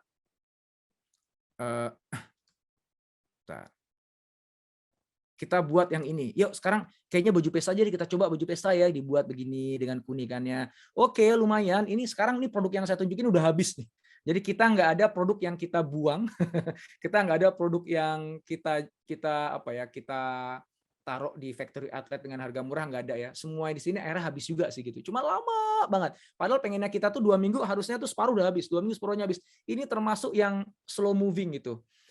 Kita sampai pernah buat yang begini kok nggak cocok nih, mungkin apa nih masalahnya nih gitu ya, desainnya nggak bagus kah, marketnya salah kah, harganya nggak pas kah, ini semuanya kita eksperimentasi ya, sampai kemudian kita sempat berubah menjadi oke, coba kita buat yang casual model gini, lumayan lebih bagus lagi, kita lebih paham lagi customer kita, tapi tetap nih traction-nya nggak terlalu bagus, coba kita buat model yang eksperimentasi begini, masih nggak oke juga, kenapa kok nggak oke, pelajarin lagi, sampai kemudian kita mantap, oke lah, kayaknya kita masuk aja fokus ke baju kerja deh, hari kita buat baju kerja, masih nggak oke lagi, kenapa? Karena baju kerja model begini dia bisa dapetin di toko-toko lain eksekutif dengan harga yang mungkin sama. Tapi mereka udah punya merek, kita belum punya merek. Nggak oke, coba eksperimentasi yang lain. Coba dibuat begini deh. Mulai dapat. Ada keunikannya yang kita punya. Kita bisa benar-benar memenuhi apa kebutuhan mereka yang mereka nggak ucapkan, tapi kita bisa prediksi. Mulai oke. Sampai terakhir, kemudian kita eksperimentasi lagi dengan modelnya begini. Kalau dikasih warna tegas gini gimana? Oh ternyata ada yang oke, nggak ada yang oke. Dicoba lagi, diulang lagi. Coba sekarang paduannya begini, dibuat begini. Terus sampai akhirnya, terakhir begini. Ini sebenarnya bukan yang terakhir ya. Ini 3 tahun yang lalu ini desain 3 tahun yang lalu. Sekarang udah beragam lagi. Kita nggak pernah ngeluarin produk dengan desain yang sama dalam 2 minggu. Ya, ini udah produk 3 tahun yang lalu. Sekarang kita lebih variatif lagi gitu, dan sekarang pembeli-pembeli kita udah mulai bergerak ke menengah atas gitu ya. Jadi kalau dulu itu stafnya bupati, sekarang bupatinya lah gitu. Kalau dulu itu supervisor di bank, sekarang manajer bank gitu ya. Terus terakhir CEO udah mulai beli gitu. Karena memang kita mulai memahami nih market itu kayak gimana, customer kita maunya apa, dan kita nyesuaikan, ngikutin, dan kita provide sesuatu yang mereka, nah yang ini aku cari selama ini. Ada satu customer kita itu yang lemarinya isinya baju kita semua gitu. Dan dia hanya dalam beberapa bulan aja itu dia udah menghabiskan 100 juta rupiah lebih untuk beli koleksi-koleksi kita. Setiap kali ada launching dia pasti beli. Terakhir kita jual baju fashion show ya, harganya 15 juta satu baju. Itu alhamdulillah laku juga. Jadi itu kenapa? Karena memang kita belajar terus gitu. Dan to be honest, ini udah 5 tahun sekarang usianya, sampai hari ini saya sebagai investor saya belum narik dividen. Bukan berarti karyawan nggak dibayar, karyawan mah kebayar gitu kan, CEO perusahaan juga udah ada gajinya gitu. Cuman saya sebagai investornya saya sabar dulu deh. Yang penting tuh duit putar dulu aja deh. Yang penting belajar dulu aja deh gitu. Nanti dividen saya sekalian banyak ya gitu. Jadi daripada sekarang lu kasih dikit-dikit, entar aja nggak apa-apa, tapi banyak ya gitu. Bagi-baginya langsung 10 miliar gitu. Kalau bagi-baginya cuma 100 juta gitu, nanggung, entar aja tunggu sampai 10 miliar. Gitu ya. Nah, berpikirnya startup tuh selalu begini, mikirnya tuh gede, think big, tapi dia startnya small dan move-nya fast. Ya, contoh balik lagi ke bisnisnya istri saya itu yang fashion tadi, berpikirnya gede dia cara berpikirnya gede gitu. Sekarang ini dia lagi menapaki jalan menuju mau ekspansi ke Amerika karena udah ada jalurnya lah ketemu. Dia mikirnya gede gitu. Dia pernah cukup dekat dengan Abu Dhabi. Ya, tapi ya itulah mungkin memang belum saatnya ya. Allah belum mengizinkan lah ya. Mungkin ya. Kita belum juga ke sana. Tapi aku tahu banget visinya dia gede. Ya. Dan dia mau invest di situ. Dia berani di situ. Tapi di saat yang sama, dia mulainya tuh dari yang sederhana dulu, yang kecil-kecil dulu, yang nggak mahal-mahal dulu, yang bisa disanggup oleh kantong kita penuhin dulu gitu. Dan yang paling penting adalah moving fast. Ini ada satu hal yang menarik nih yang kejadian barusan. Kemarin saya dengan istri ngobrol. Saya biasa gitu kalau makan malam sama istri atau makan siang sama istri itu di meja makan tuh ngomongin bisnis, ngomongin strategi bisnis gitu. Ini ada satu yang menarik. kita tuh kan lagi keteteran produksi ya. Jadi antara demand sama kapasitas kita memproduksi itu nggak setara gitu. Ya demand-nya tinggi, produksi kita tuh terbatas gitu. Karena kita masih ngandalin capacity produksi internal kita gitu. Akhirnya saya bilang gini, oke Bun, kita jangan ngandalin internal deh gitu. Mulai sekarang kalau perlu internal tutup, kita full outsource aja deh gitu. Kita nggak mau pusing urusan produksi gitu. Kita cari satu Indonesia lah ya, tanda kutip ya, yang bisa memproduksi baju kita. Kita ketemu dengan I don't know kayak belasan gitu. Hampir semuanya mengatakan nggak sanggup kalau buat bajunya Nina Nugroho karena kompleksitas itu sangat tinggi. Kualitas baju kita kualitas butik gitu ya. Cuman kita jual dengan harga yang relatif affordable gitu. Dan para CMT, Maklun nggak sanggup gitu. Ada yang udah nyoba, salah, tingkat kesalahan itu tinggi, akhirnya udah stop. Tingkat kesalahan tinggi udah stop. Nah, kita ketemu satu ada di luar kota, saya nggak sebut kotanya, nanti Anda tahu gitu ya. Ini pabrik gede dan brand-brand yang dia support itu juga brand gede. Saya datang langsung ke sana, ngecek pabriknya, ngecek ininya, mesinnya pakai laser cutting dan sebagainya gitu. Wah, pede langsung bilang, Bun, udahlah pindahin semua produksi kita ke sini aja. Nego harga terhadap deal. Dah. Kita dibilang mau dikasih satu line produksi gitu ya. Ternyata mereka gagal memenuhi ekspektasi kita. Ya, bahkan kita bingung, ini kenapa molor segini lama? Ini kenapa penggunaan bahannya untuk bahan yang sama kita bisa memproduksi 50 baju, dia cuma 30-an baju. Dan kita hitung per SKU atau istilahnya saya per apa ya. Itu tuh kita rugi 50 juta. Jadi kalau gue buat sendiri dan gue outsource ke dia, dari penggunaan bahannya aja gue rugi 50 juta karena lo boros banget gitu. Di tempat gue dengan 1 yard atau berapa, gue bisa jadi 50, lu cuma bisa jadi 35 gitu. Lu tuh gimana sih cara motongnya? Gimana sih cara markernya? Gimana sih cara produksinya gitu? Sampai kita tuh stres, kita bolak-balik ngomel ke mereka. Mereka tetap defense. Nggak mungkin gitu. Akhirnya kita tunjukin, nih, lu tunjukin. Kemarin orangnya baru datang ke Jakarta. Dia penasaran kan? Kok bisa sih Mbak Nina memproduksi dengan efisiensi kayak gitu? Kok bisa sih dalam 2 minggu jadi baju? Dari desain sampai produksi sampai di launch every 2 weeks keluar. Kok bisa sih? Sementara dia kita kasih waktu 2 bulan nggak jadi-jadi. Kita 2 minggu sekali keluar gitu. Sampai pikir ini piye sih? Itu kan perusahaan gede, pabrik gede, dia megang brand gede. Sampai kita bilang, apakah pada nggak protes ya klien-klien Anda? Ada satu sih yang protes. Nah, yang lain gimana? Baik-baik aja. Suka mikir, ini gimana sih nih? Yang salah di mana? Sampai akhirnya itu bos itu sampai dieskalasi ke level bosnya jadi penasaran ini piye caranya. Dia kirim orang ke tempatnya istri saya, Mbak, kita pengen belajar. Gimana sih kok Anda bisa melakukan itu? Dalam hati gue, ini siapa yang senior, siapa yang junior gitu. Siapa perusahaan gede, siapa perusahaan kecil. Kita tuh perusahaan kecil, kita tuh anak kemarin sore, Anda kan lebih senior gitu. Kok bisa gitu? Ya karena ini gitu. Kita tuh niatnya belajar dulu. Akhirnya kita bisa mendikte perusahaan yang gede yang lebih dulu dibandingkan kita. Lo cara buatnya lo salah, harusnya begini-begini. Istri saya nggak pernah belajar fashion, nggak pernah belajar produksi, nggak pernah belajar jahit. Tapi dia bisa lebih pinter untuk mendesain proses produksi dibandingkan mereka yang udah belasan tahun di industri itu gitu. Nah, itulah startup. Mudah-mudahan teman-teman mulai kebayang ya startup tuh kayak gimana gitu ya. Berpikir gede dulu di awal, tapi dia sadar diri bahwa dia belum gede. Maka dia mulai dari yang kecil aja dulu, dari yang bisa aja dulu, dengan modal yang ada dulu aja. Pokoknya gerak dulu, belajar. Dan lakukan itu secara cepat, rapid cycle. Saya dulu maksa tuh 2 minggu sekali harus launching. Kenapa harus 2 minggu sekali? Karena supaya belajarnya cepat. Kebanyakan desainer launchingnya itu paling cepat 3 bulan sekali per season. Ada 4 season dalam setahun. Ya. Ada yang 6 bulan sekali dia launching produknya. Sebenarnya itu kelamaan. Pengen kita belajar tuh cepat. Setiap 2 minggu sekali kita belajar. Ada ilmu baru. Kita meeting 2 minggu sekali sama tim penjualan untuk bilang ini yang laku ini laku, ini nggak laku. Analisanya apa gitu. Every 2 weeks. Dan tidak boleh ada model yang sama dikeluarkan. Harus ada model baru yang dikeluarkan supaya kita bisa belajar lagi gitu. Ya. Nah ini mudah-mudahan teman-teman semuanya kebayang ya tentang kenapa kok saya ngajak teman-teman tuh bergerak kayak startup gitu. Ya, mudah-mudahan mulai kebayang gitu. Dan mudah apa enggak ya udah pasti nggak mudah lah ya. Kalau misalnya mudah semua orang udah lakukan gitu. Tapi kan kita melakukan bisnis itu bukan karena mudah pasti kan. Kalau mudah jadi karyawan ya lebih mudah itu. pebisnis itu pasti lebih susah gitu. Ya. Nah, supaya teman-teman bisa naik kelas, yuk mulai sekarang berangkat dari mindsetnya, dudukkan cara kerjanya, dudukkan kayak geraknya startup. Ya, aku tadi udah kasih contoh. Yuk kita langsung tanya jawab, Mas. Punya setengah jam lagi nih kita untuk tanya jawab. Aplaus dulu dong buat guru kita. Aku tadi berpikir keras Mas. Sama-sama punya bisnis.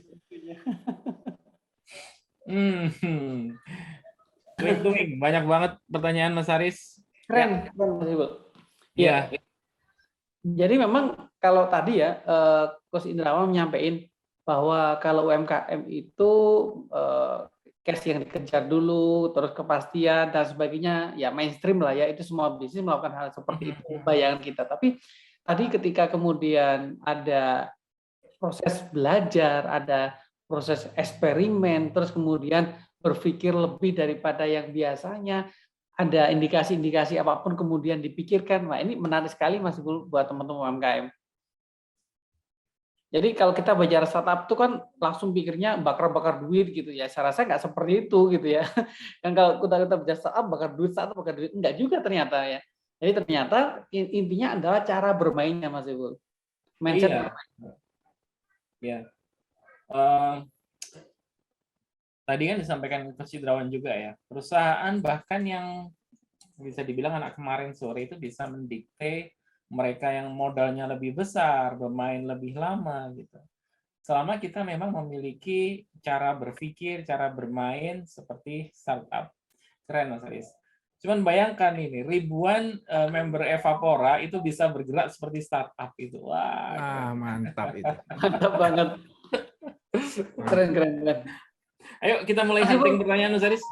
Yap, dijawab pertanyaan langsung atau raise hand dulu, Mas? Jawab pertanyaan dulu, kemudian selingi raise hand gitu ya. Nanti yang pokoknya gini, yang udah muncul wajahnya di layar nanti ya kita langsung tanya gitu. Tapi sebelum muncul wajahnya di layar, kita jawab pertanyaan yang ada di chat, gitu aja ya. 60 detik kan ya jawabnya ya, maksimum ya. 60 detik kan? Iya. Siap. Oke, langsung ke Sintawan langsung aja atau gimana?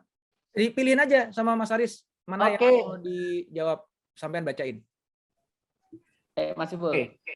Yang paling bawah dulu, saya mempunyai usaha klinik fisioterapi yang terintegrasi dengan okupasi terapi. Okupasi terapi, terapi bicara, dan psikologi karyawan 50 orang. Mohon pencerahan untuk berlari. Nah, ini pertanyaannya. Pertanyaan terlalu luas. Terlalu luas. Ya, next aja, next. Oke. Gini, aku kasih jawaban aja deh. Yang aku udah sampaikan dari tadi itu praktekin dulu.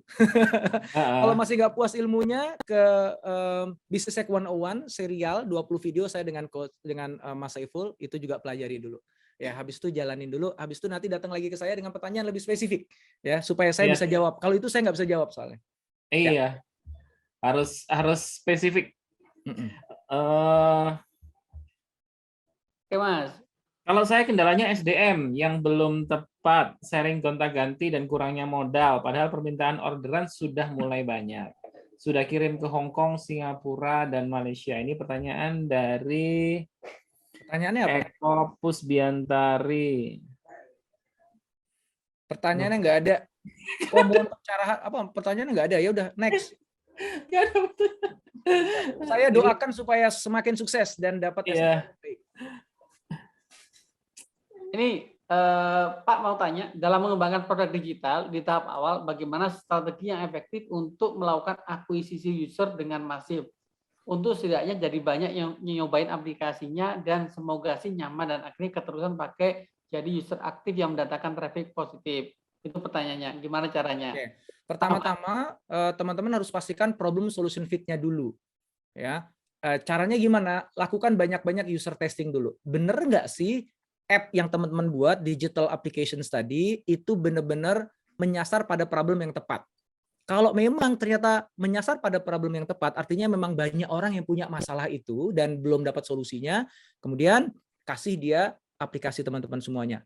Cek, benar nggak aplikasi teman-teman yang digital tadi itu menyelesaikan masalahnya dia. Ya, itu namanya mencari problem solution fit. Caranya lakukan user testing sebanyak-banyaknya. Setiap hari 15 orang, sehari berikutnya 20 orang gitu. Sampai kita yakin banget bahwa memang aplikasi kita tadi, yang digital application tadi, benar-benar memenuhi tadi ya problem solution fit. Habis itu kemudian kita mulai luncurkan ke early adopter. Jangan langsung pengen meluncurin ke masyarakat luas, jangan. Cari tahu dulu siapa early adopternya. Orang-orang yang jelas-jelas bakalan butuh itu solusi. Di mana mereka? Siapa mereka? Temuin mereka satu persatu kalau perlu. WA mereka satu persatu kalau perlu. Introduce itu semuanya. Ya, kalau Anda mau ngiklan silakan iklan, tapi spesifik targeted hanya kepada early adopter aja. Ya. Nanti kalau memang early adopter itu suka dengan aplikasi Anda, digital application Anda, dan mereka merasa dapat value, early adopter ini akan cerita ke yang lain, gitu. Ya. Dan ketika itu terjadi, Anda udah confident nih. Berarti memang produkku ini bagus, punya peluang sukses gede. Baru boleh invest di iklan yang lebih besar. Tapi jangan pernah Anda invest iklan gede-gedean, apalagi bakar duit, kalau belum proven bahwa digital produk Anda memenuhi problem solution fit. Ya, mulai dari early adopter dulu. Begitu udah ada tanda-tanda ini udah fit, baru Anda boleh invest agak gedean dikit. Gitu. Yes, ya. Ya, ini sebenarnya nyambung dengan pertanyaan sebelumnya. Mau tanya, dalam mengembangkan produk digital di tahap awal, bagaimana strategi yang efektif untuk melakukan akuisisi user dengan masif untuk setidaknya jadi Itu Mas banyak tadi, yang Mas. cobain aplikasinya. Itu tadi itu pertanyaannya. Itu yang aku baca tadi, Mas Ipul. Hah? Itu Oh tadi ya, dari overlap ya. Overlap. Jadi Iya. jangan nyari akuisisi user dulu di awal sebelum Anda yakin bahwa problem solution fit-nya udah tercapai. Kalau itu udah yakin tercapai, boleh mulai Anda melebar dari early adopter. Pasang iklan yang itu di luar early adopternya, boleh gitu. Sampai mantap ketemu produk market fit, baru boleh jor-joran kita keluar uang. Gitu. Oke. Tadi sudah jadi ada kadang satu kita mix nih. kita yang ada tadi pertanyaan di chat atau di kolom Q&A komen. Nah, ini sudah ada Mas siapa nih? Oh iya. Ini ada Mas Rio. Silakan Mas Rio. Ya. Batasi Mas ya. 1 menit Mas bertanyanya Mas. Siap. Saya Coach Indra, saya punya bisnis startup itu digital aplikasi sama seperti tadi. Kebetulan saya bergerak dari Kabupaten Bungo, Provinsi Jambi. Nah ini saya sebenarnya lahirnya karena permintaan teman-teman UMKM yang usaha kesusahan untuk kurir, sehingga saya buka aplikasi mobile untuk transportasi kurir. Nah kebetulan ini saya sendiri, lalu dengan yang permintaan yang sudah banyak ini, saya malah kesulitan untuk bagaimana untuk meningkatkan, ini kan masih sementara ini masih UMKM saja, untuk layak gitu jadi transportasi digital seperti Gojek misalnya, mungkin ada peraturan yang harus diikuti, kan selama ini hanya bergerak sendiri gitu, bergerak sendiri itu. Apa ada sarannya untuk tumbuh sebagai startup betul? Ini kan sementara ini masih melayani teman-teman UMKM yang butuh kurir itu.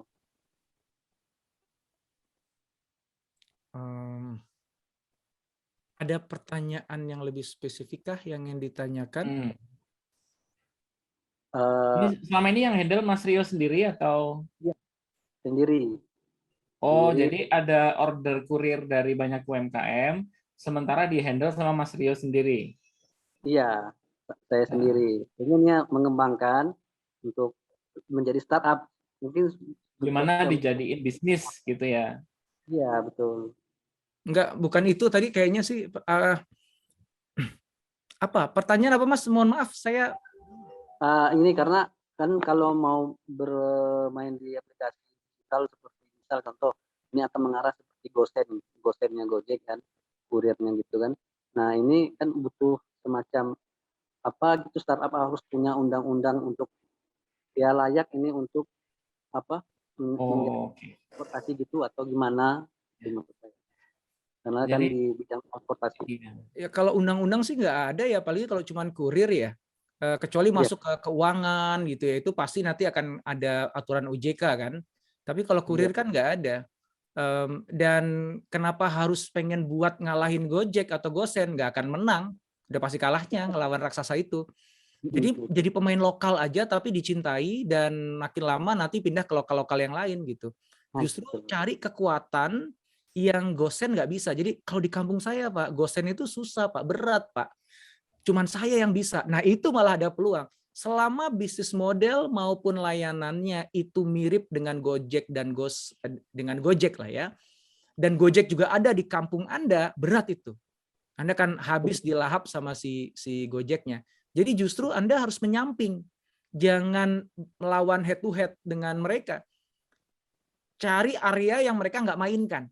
Baik dari sisi letak geografis atau dari sisi layanan, itu yang mereka nggak mainkan, dan itu lebih cocok untuk UKM. Gitu. Bisa jadi nih para UKM itu punya pengalaman yang nggak terlalu menyenangkan dengan Gojek di daerah Anda. Ya, ada A, B, C yang nggak menyenangkan. Nah, Anda hadir untuk menghilangkan rasa sakit itu dengan aplikasi digital Anda yang khas UKM, yang itu cocok banget untuk bisnisnya mereka. Gitu. Nah, itu malah justru saran saya begitu. Aku kasih contoh gini nih. Ada satu pemain logistik ya, udah lumayan gede sih sekarang. Dia spesifik. Dia tahu nih UKM yang di food delivery, jadi dia makan, itu bete. Kenapa? Karena begitu pas makanannya sampai ke rumah yang beli udah dingin, udah nggak enak. Akhirnya dia buat delivery khusus untuk food. Nah, tinggal nanti customer gini, hangat atau dingin. Kalau hangat dia punya tempatnya sendiri untuk jaga hangat, yang dingin juga dia punya freezer sendiri, taruh di motornya untuk jaga supaya dia sampainya tetap dingin gitu. Dia akhirnya ngambil cuma di segmen itu aja gitu. Nah, itu punya peluang menang dia. Karena di bagian situ kalau Gosen kan nggak sespesifik itu kan gitu. Dia kan yang generik aja, yang umum. Gitu sih saran saya, Mas. Ya, menciptakan kategori itu sendiri gitu guys. Ya, jangan go head to head lah. Kita harus ciptakan ulang aturan main kita sendiri gitu. Ya, itu kata paling saya suka ini, Gus. Gitu Mas Rio, makasih ya. Pertanyaannya Mas Rio. Ya. Ada lagi Mbak Dia Kartika Sari nih, Mas Ipul. Silakan Mbak. Suaranya Mbak di unmute. Oke. Udah ya, kedengeran ya. Oke, terima kasih semuanya atas kesempatan yang diberikan pada saya. Ketemu lagi dengan Coach Indra nih. Alhamdulillah. Ini Coach, saya mau tanyakan dari tadi yang dibahas tuh, ketika UKM ingin ke startup gitu, apakah itu harus mengganti produk atau bisa dengan produk kita yang sudah existing gitu? Apa harus ini ulang gitu? Apa namanya istilahnya di research ulang atau bagaimana? Karena tadi dari pemaparan tadi yang saya tangkap, untuk startup itu ada yang istilahnya ikut tren atau apa gitu. Kalau seandainya dengan produk kita yang sudah existing itu apakah mungkin gitu? Mungkin banget ya. Istri saya itu mulai dari yang udah existing. Sebenarnya kan dia udah lama tuh dia bikin baju, jualan baju kan. Tapi ya gitu, gayanya gaya UKM pada umumnya gitu. Dan akhirnya kan saya putuskan, udahlah ini tutup aja buat bisnis baru, tapi kita mulainya dengan pendekatan startup ya gitu. Tapi produknya sama-sama baju, nggak pindah kategori produk. Ya. Nah, jadi nggak apa-apa dengan produk yang sama. Kalau Mbak udah hatinya di situ, emang suka banget sama itu, apalagi punya kemahiran di situ, terusin aja. Yang dibedakan adalah cara berpikirnya dan cara jalanin bisnisnya. Produknya sama nggak apa-apa. Tapi tentu aja produknya bukan produk yang lama, itu aja terus dijual gitu ya. Ya kayak aku contohin tadi, sama kategori produknya baju. Tapi bajunya untuk siapa ya? Tadinya aku pernah nyoba untuk anak muda, untuk ibu-ibu. Habis itu terakhir untuk orang kantoran. Orang kantoran pun juga yang cocok kayak gimana bajunya ya, eksperimentasi ini sampai akhirnya ketemu. Nah, sama kategori produknya baju. muslimah. Tapi kemudian target segmennya aku cari yang lebih pas. Di target segmen itu baju muslimah yang kayak gimana yang lebih pas. Itu juga aku cari. Nah, itulah cara berpikirnya startup. Cara kerjanya startup. Terus dikulik, belajar terus eksperimentasi sampai benar-benar ketemu produk market fit-nya. Sebuah produk yang benar-benar pas banget diterima oleh market. Ciri-cirinya adalah permintaan lebih besar dibandingkan kemampuan capacity kita untuk menyajikannya. Makasih itu pertanyaannya. Oke, terima kasih Ya, jawabannya. oke. Baik, sambil nunggu penanya berikutnya yang ada di layar, kita baca yang ada di sini, Mas. Yuk. Coach, ini dari Mbak Aisyah. Biar bisa menemukan market fit, bisakah satu produk yang terus diinovasi? Jadi hanya mengembangkan satu produk andalan. Bisa banget. Cuman gini, kategori produk jadi nih. Produk itu maksudnya gini ya. Ya tadi gue jualan baju, itu kan satu kategori produk ya. Ya udah itu aja, jualan baju terus aja gitu. Gue jualan makanan, punya restoran.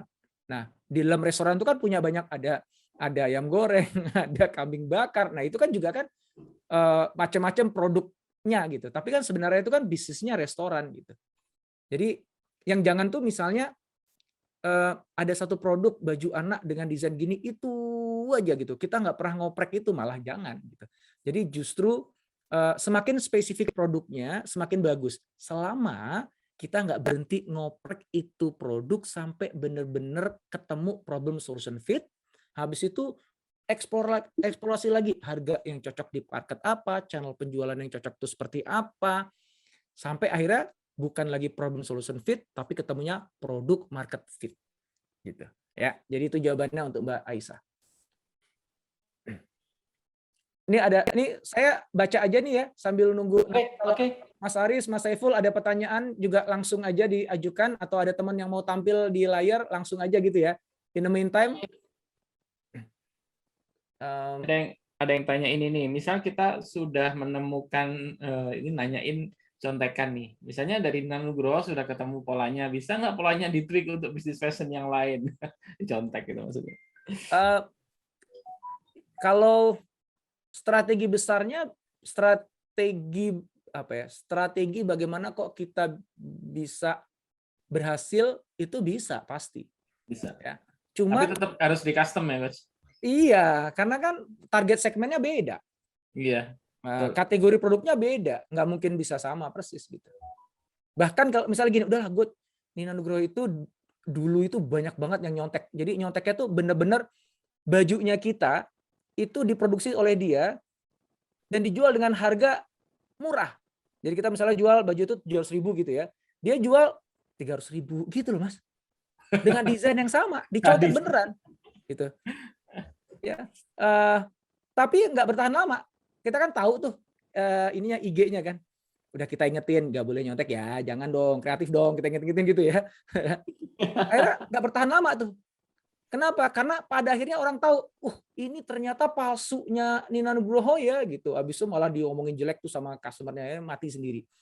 Bahkan terakhir ini kita udah susah sekali menemukan perusahaan yang bisa nyontek bajunya kita. Kenapa? Karena kita makin susah produksinya gitu. Orang kita kasih ke CMT gede aja pada nyerah, aku nggak bisa buat model kayak begini gitu. Pun kalau misalnya bisa dicontek persis sama, kan dia tidak mengenali customer sebaik kita mengenali customer kita kan. Dia nggak punya brand sebaik kita punya brand kan gitu. Itu berarti sistem ATM ya Coach ya, amati, tiru, murahin. Amati, tiru, murahin. Ya. Oke, Coach, ada yang sudah hadir di nih Mas Davis. Oke, Mas Davis, waktu 1 menit Mas Davis ya untuk bertanya. Oke, terima kasih atas kesempatannya. Assalamualaikum warahmatullahi wabarakatuh. Nama saya Davis dari Batang, Jawa Tengah, Pak. Ya, terima kasih. Saya mau tanya langsung aja biar cepat. Saya sering ikuti Pak Indrawan tentang Rise Above the Crowd. Ya. Saya mencoba mengamplikasikan ke bisnis saya, yaitu bisnis saya itu Miyamin. Saya tekankan pada value higienis dan alami gitu. Sehingga saya prosesnya itu ya ya higienis, itu prosesnya harus pakai masker, harus pakai sarung tangan dan sebagainya. Dan kita bootnya itu nggak sama dengan mie ayam pada umumnya, Pak. Jadi bootnya itu ya mini resto kami itu kayak fried chicken gitu loh. Jadi kita seolah-olah kan berbeda sama sekali ya dengan existing produk kategori pada umumnya. Jadi yang saya tanyakan, bagaimana ya supaya kita itu nggak beda tapi masih diterima pasar gitu. Takutnya gini, terlalu beda malah persepsi pelanggan itu jadi, wah kok aneh ini, jadi nggak berani nyoba gitu. Itu jadi kendala saya itu masih belum bisa rame gitu. Jadi mungkin ada yang takut, ada gimana ini kok nggak sama dengan mie ayam atau warung bakso pada umumnya gitu. Ya. Jadi gimana itu solusinya, Pak? Ya, jawabannya adalah gini.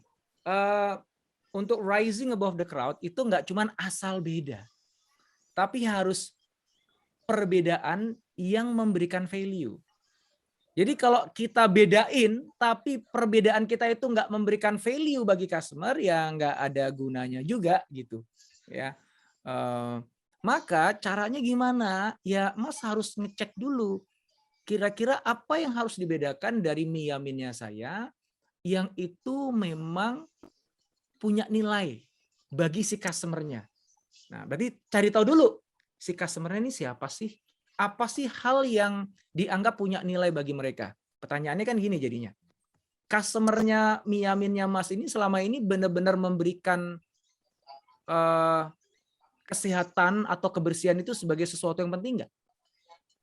Kalau ternyata mereka enggak, gitu ya. Jadi mereka biasa makan jorok lah ya istilahnya ya. Jadi nongkrong gitu kan, nggak apa-apa makan, sampingnya got gitu kan ya. Terus ngelihat sendiri tukang gado-gadonya gitu, terus nyucinya tuh di samping got gitu kan, belum bersih bener, langsung dikasih ini terus dilainin yang lain. Dan mereka nggak keberatan dengan itu. Berarti mereka tuh bukan tipe orang yang mendudukkan kebersihan sebagai sesuatu yang valuable. Ya kalau begitu, Mas buat gerobaknya menjadi lebih bersih, lebih rapi, malah mereka takut karena apa? Itu jangan-jangan mahal ya, kok kelihatannya kayak gitu sih gitu. Aku biasa yang jorok, malah mereka lebih suka yang jorok malah gitu ya. Jadi cari tahu dulu bagi si customer tuh apa yang value-nya tinggi gitu.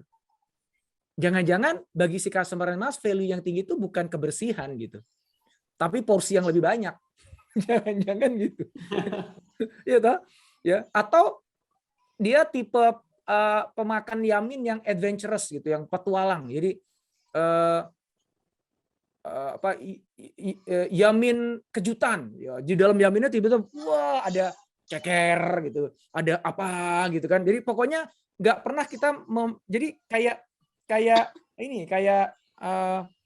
selalu ketika dia makan sekali, dapatnya ceker, besoknya dapatnya bakso. Nanti Mama kalau masih ngomong ininya di mute. Sehingga akhirnya dikecilin. Ini jadi story kan, ya hari ini aku dapat bakso, besoknya aku dapat ceker. Nah, siapa tahu di tipe customer yang begitu gitu. Jadi ketika kita melakukan perbedaan, jadi kita buat ini diubah yuk dari bisnis kita nih supaya jadi lebih menarik. Menarik bukan menurut kita, menurut si customer gitu. Maka cari tahu dulu customer yang Mas layani itu customer yang tipe seperti apa yang valuable bagi mereka. Nah, itu yang dihadirkan. Yes. Oke, berarti sip. Berarti rise above the crowd itu memang nggak bisa sembarangan gitu ya, Mas Haris, Coach Indrawan. Yeah. Perlu pelajari detail ini berarti. Betul. Nah, langsung ini. Nah, bagi teman-teman ini betul banget ya. Ini konteksnya pas banget. Jadi rising above the crowd itu nggak ngasal. Ada konsepnya, ada formulanya, ada tahapan-tahapannya, ada tuntunannya. Nah, ini sebagian besar teman-teman mungkin sudah dengar ya bahwa tanggal 21, 22, 23 ya, hari Kamis, Jumat, Sabtu depan itu saya malam ya, Coach ya. Malam. Kayak gini. Khusus malam hari karena memang ini untuk Evapora ya, spesial ya, Evapora tuh harus malam ternyata katanya. 3 hari berturut-turut 2,5 jam per harinya di malam hari jam 19.30 sampai jam 22. saya akan memandu langsung teman-teman semuanya dalam menyusun strategi rising above the crowds. Jadi modelnya nggak kayak gini yang namanya ini kan talks ya, ini kan kita ngobrol ya. Tapi itu nanti saya kasih tools-nya, teman-teman harus ngisi on the spot tools-nya. Nanti teman-teman bisa langsung diskusi sama saya, konsultasi sama saya, itu 3 kali pertemuan. Ya, dan itu bakalan seru banget. Iya. Aku tunjukin Dulu, ini nih. Zaman dulu itu harga workshopnya itu 4,5 jutaan. Itu nggak bohong loh itu. Itu dulu memang saya jual 4,5 jutaan dan itu pesertanya paling nggak 50 gitu ya. Jadi seru banget sih ya. Itu offline sih ya dulu ya. Nah sekarang kita jual berapa Mas? Sekarang keceplos lagi nih. Soalnya kalau sama Army Evapora itu nggak tegel ya ngasih harga mahal ya. Iya. Pengennya bantu aja. Ini teman-teman bisa lihat ya. Ini 3 adalah hari teman-teman ya, bukan 1 hari ya, bukan malam tapi 3 hari. 3 hari. 21, 22, 23 itu malam terus ya. Jadi 2,5 jam, 2,5 jam, 2,5 jam. Kita split gitu. Kenapa? Karena saya pengennya begini. Jadi pertemuan pertama dengan saya di tanggal 21 kita bahas satu aspek nih. Ya. Saya kasih tools-nya yang teman-teman akan ngisi nanti. Nah, udah pasti nggak mungkin dalam 2,5 jam itu teman-teman mantep dengan isiannya itu. Ya. Pasti nanti, wah aku harus tanya-tanya lagi Pak, aku harus merenung lagi Pak, aku harus riset lagi ya, aku tak ngomong sama istri lagi. Ya monggo, makanya kita ketemu lagi besok. Nah, monggo ngobrol sama istri malam ini atau besok pagi, ngobrol sama partner jenengan besok, supaya ketika ketemu sama saya lagi besok malam, sampean itu udah lebih mantep dengan kanvas yang udah diisi gitu. Jadi saya kasih waktu teman-teman baru dapetin satu ilmu dengan tools-nya, saya pandu, dapat arahan, praktekin dulu. Jalanin dulu, dalemin dulu. Nah, ketika ketemu saya lagi di malam besoknya, kita akan gunakan apa yang teman-teman sudah rumuskan itu untuk masuk ke fase berikutnya, gitu. Ya. Jadi kalau misalnya nih totalnya kan 7,5 jam, saya full sehari, teman-teman nggak akan terlalu dapat banyak hal karena waktu untuk teman-teman merenung, untuk teman-teman mikir, diskusi, ngobrol sama partner kerja, sama anak buah, sama pasangan, itu kan nggak ada. Nah ini saya kasih waktu teman-teman gitu, ya sehingga nanti ketemu sama saya lagi di malam berikutnya itu teman-teman udah lebih mantap di fase itu udah mantap. Kita tinggal masuk ke fase berikutnya. Nanti mantepin lagi, masuk ke fase berikutnya, gitu modelnya. Jadi ini memang saya ambil dari buku Rise Above the Crowds, tapi nggak mungkin semuanya saya bahas dari buku ini. Saya akan ngambil nanti fokus kepada 3 hal ini aja teman-teman. Nih, ya menemukan celah pasar yang bisa memberikan peluang keberhasilan bisnis paling besar. Jadi gimana cara ngebidik pasar itu, strateginya gimana, tekniknya kayak gimana. Kedua, kalau kita udah ketemu nih, inilah celah pasar yang pengen aku ambil, maka gimana caranya kita bisa menaklukkan celah pasar itu dengan cara ya mengubah aturan permainan. Yang tadi itu. Jadi jangan kita justru pengen ngalahin Gojek gitu, berat.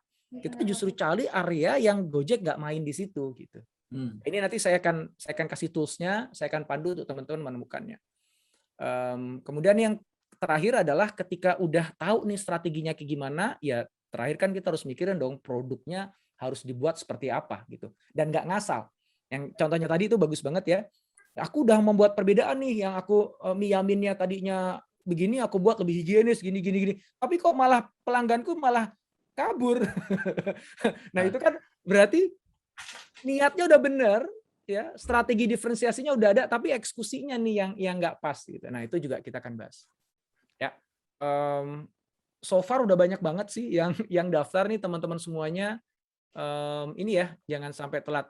Oh, by the way, masih berlaku early bird ya hari ini ya? Ya, paling lama 17 Oktober, berarti hari Minggu ya, 17 Oktober ya? Ya. Jadi teman-teman langsung malam ini aja daftar, tempatnya ini terbatas, dan kalau paling lambat 17 Oktober bisa dapat harga sekian, 749. Ini harga normalnya sekian. Harga sesungguhnya segini sebenarnya. Ya. Ini 4750. Soalnya di sini ada kata-kata Evapora gini. Ini kalau saya ganti Cias di sini. ini saya tambahin nolnya Mas di sini Mas. Kalau di sini kata-katanya Cias ya. Karena Evapora ini harus pro UKM ya, udah aku manut aja gitu. Teman-teman harus berterima kasih sama Mas Aris nih yang bisa memaksa saya untuk dengan harga sekian. Iya, dan insya Allah teman-teman acara ini ya, acara workshop ini memang didedikasikan sama Coach Indrawan dan juga sama Nina Nugroho Foundation ya, untuk kegiatan Aku Berdaya, untuk sosial ya. Ya. Betul, ini Ya. pure untuk sosial. Jadi Coach Indrawan tidak mengambil keuntungan sepeser pun dari workshop ini. Ini murni untuk spesial. Makanya kita dikasih harga murah itu gara-gara itu. Iya. Bukan hanya keuntungan, Mas, pemasukan. Jadi 100% Oh ya, pemasukan. uang yang masuk, Evapora nggak terima 1 peser pun, saya nggak terima 1 peser pun, 100% ini akan digunakan untuk kegiatan amal di gerakan Aku Berdaya. Ya, kita kemarin agak berjuang banget ya, maksa Coach Indrawan untuk mau berbagi di kelas UMKM yang biasanya pakai SIAS, terus kemudian angkanya sekian ya Mas Saiful ya, terus harus dipaksa pakai Evapora dengan angka yang sangat spesial banget. Alhamdulillah waktu kemarin Mas, itu Coach Indrawan keceplosan tuh, 500.000 ya kemarin yang awal-awal itu keceplosan ya. Langsung ada 100 lebih teman-teman yang daftar. Nah ini harganya 749 dan 3 hari berturut-turut. Mudah-mudahan saya sama Mas Saiful yang bisa ngawal acara ini, mudah-mudahan ya. Ya dong, kawal ya. Jadi saya ada temennya. Ini kalau mau daftar kemana? Linknya taruh di ini ya, di kolom chat kali ya Mas ya? Di kolom chat. Ya, di kolom chat. Silakan linknya di kolom chat. Oke. Ini sambil nunggu misteri guest kita hadir nih, ada yang sudah ada di balik layar nih, mungkin cepat aja boleh nih. Dengan siapa? Dengan Ali Imron? Kak Adis. Yang mana? Kak Adis yang sudah resign. Atau Mas Imron? Oh, sudah ada nih, silakan. Oh, Mas Sabin. Mas Sabin, mau Mas Sabin. Masih di mute, Mas. Halo. Iya, Mas. Ya, sudah kedengaran suara saya belum? Sudah, silakan. Oke. Assalamualaikum Coach Indra, Pak Saiful, Pak Adi. Terima kasih kesempatannya. Singkat saja mungkin saya mau coba tanya tentang pembahasan malam ini. Jadi saya ada beberapa bisnis yang saya jalanin, tapi saya masih 2 kaki nih Pak. Bekerja juga, kemudian ada juga bisnis yang saya jalanin. Nah, yang saya mau tanya nih, mungkin yang pertama itu tentang variabel apa yang membedakan UKM sama startup gitu. Nah, kalau yang saya tahu startup ini kan rintisan. Apakah sebenarnya kita tetap menjadi UKM, tapi cara berpikirnya saja yang seperti startup gitu. Kalau kita sebut startup kan berarti ini kayak siapa Gojek, Oppo dan lain-lainnya itu yang mereka sifatnya kejam kan, jadi lebih lincah untuk menerima perubahan atau memberi. Baik, Mas. Terima kasih. Pertanyaan itu sudah saya justru tadi penjelasan saya di awal sebenarnya. Kalau Mas tadi nyimak yang di awal, ya, ini saya menjelaskan ini yang membedakan antara UKM dengan startup. Jadi ada kalau UKM itu kejar yang udah pasti, ya, bisnis yang udah pasti, startup itu eksplorasi. Kemudian juga kalau UKM itu memang dia cari uang cepat gitu. Sementara kalau startup itu pokoknya yang penting belajar dulu. Dan pada akhirnya kalau UKM itu ya nggak apa-apa, yang kecil sedikit gitu, tapi yang penting stabil. Sementara kalau startup itu dia kejar yang eksponensial. Dan saya ingin tekankan ke teman-teman semuanya ketika saya sebut kata startup itu jangan kebayang langsung yang tadi disebut tadi itu ya. Jadi Gojek ya gitu ya. Startup itu justru pokoknya apapun perusahaannya, saya nggak menyebut digital startup. Saya menyebutnya startup. Ya, bisnis saya yang fashion itu kan nggak ada digitalnya gitu. Memang kita jualannya online sih. Tapi kan sebenarnya kan itu bisnis modelnya masih sangat tradisional sebenarnya. Produknya pun produk fisik. Ya, teman-teman yang jualan Miamin pun bisa jadi startup. Kenapa? Yang penting betul, Mas, mindsetnya startup dan cara menjalankan bisnisnya gaya startup. Nah, itu yang saya ingin ajak ke teman-teman semuanya. Ya. Oke, jadi supaya nggak takut, wah aku kan nggak punya modal gede kayak ya, gitu. Itu khawatirnya terkungkung di bagian itu. Iya. Ya, sip. Oke. Ini ternyata saya dengar-dengar nih di belakang panggung ini sudah ada sahabat kita yang bersedia berbagi juga nih sama kita, luar biasa juga nih kayaknya nih ya. Iya, spesial mystery guest Pak Hadi Kunchoro. Di sini, Mas. Sehat, Mas. Alhamdulillah dokter, Pak Dokter, Coach, alhamdulillah sehat. Oh iya dong, harus dong. Saya mahasiswa abadi. Saya sangat terinspirasi dan selalu mengikuti YouTube-nya. Luar biasa. Dulu ingat nggak jenengan dulu pernah kami undang loh di Cias. Waktu di acara Telkom kalau nggak salah. Di Telkom, betul. Di Cias, betul. Waktu itu siap. di Rasuna Said itu ya, sharing di sana. Nggih, siap. Mas, saya ini Mas Nun Sewu sangat, Mas nih sebenarnya saya pengen nyimak sharingannya jenengan ini, cuman saya harus meninggalkan forum ini. Tadi udah pamit sama Mas Saiful sama Mas Ari sebenarnya. Jadi teman-teman nanti izin ya sekali lagi ya nih, saya mohon maaf kali ini saya nggak bisa lanjut nih. Pengen terus ngobrol. Mudah-mudahan kita ketemu lagi nanti tanggal 21 ya, teman-teman semuanya ya. Jadi linknya udah dikasih belum Mas di chat? Sudah ya. Langsung klik linknya, langsung daftar aja dulu. Harus ada closing statement, Coach. Closing statement. Ada Mas Adi Kuncoro ini langsung deg-degan ini saya nih mau ngomong. Allah.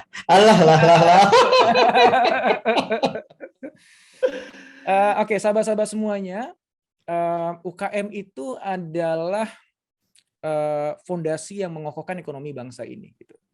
Dan saya ngebayangin tadi kayak Mas Aris bilangnya, kalau seandainya nih 1.000 aja dari sahabat Evapora ini bisa shifting dari cara berpikirnya sampai cara kerjanya, cara jalanin bisnisnya jadi seperti startup.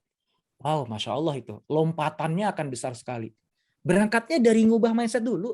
Habis itu cara kerja, habis itu jalanin bisnisnya. Gitu. Banyak hal yang tadinya kita pikir mustahil, insya Allah akan terwujud. Nggak percaya? Cobain aja. Itu dari saya. Makasih ya teman-teman ya. Sampai ketemu lagi. Assalamualaikum. Thank you, Coach.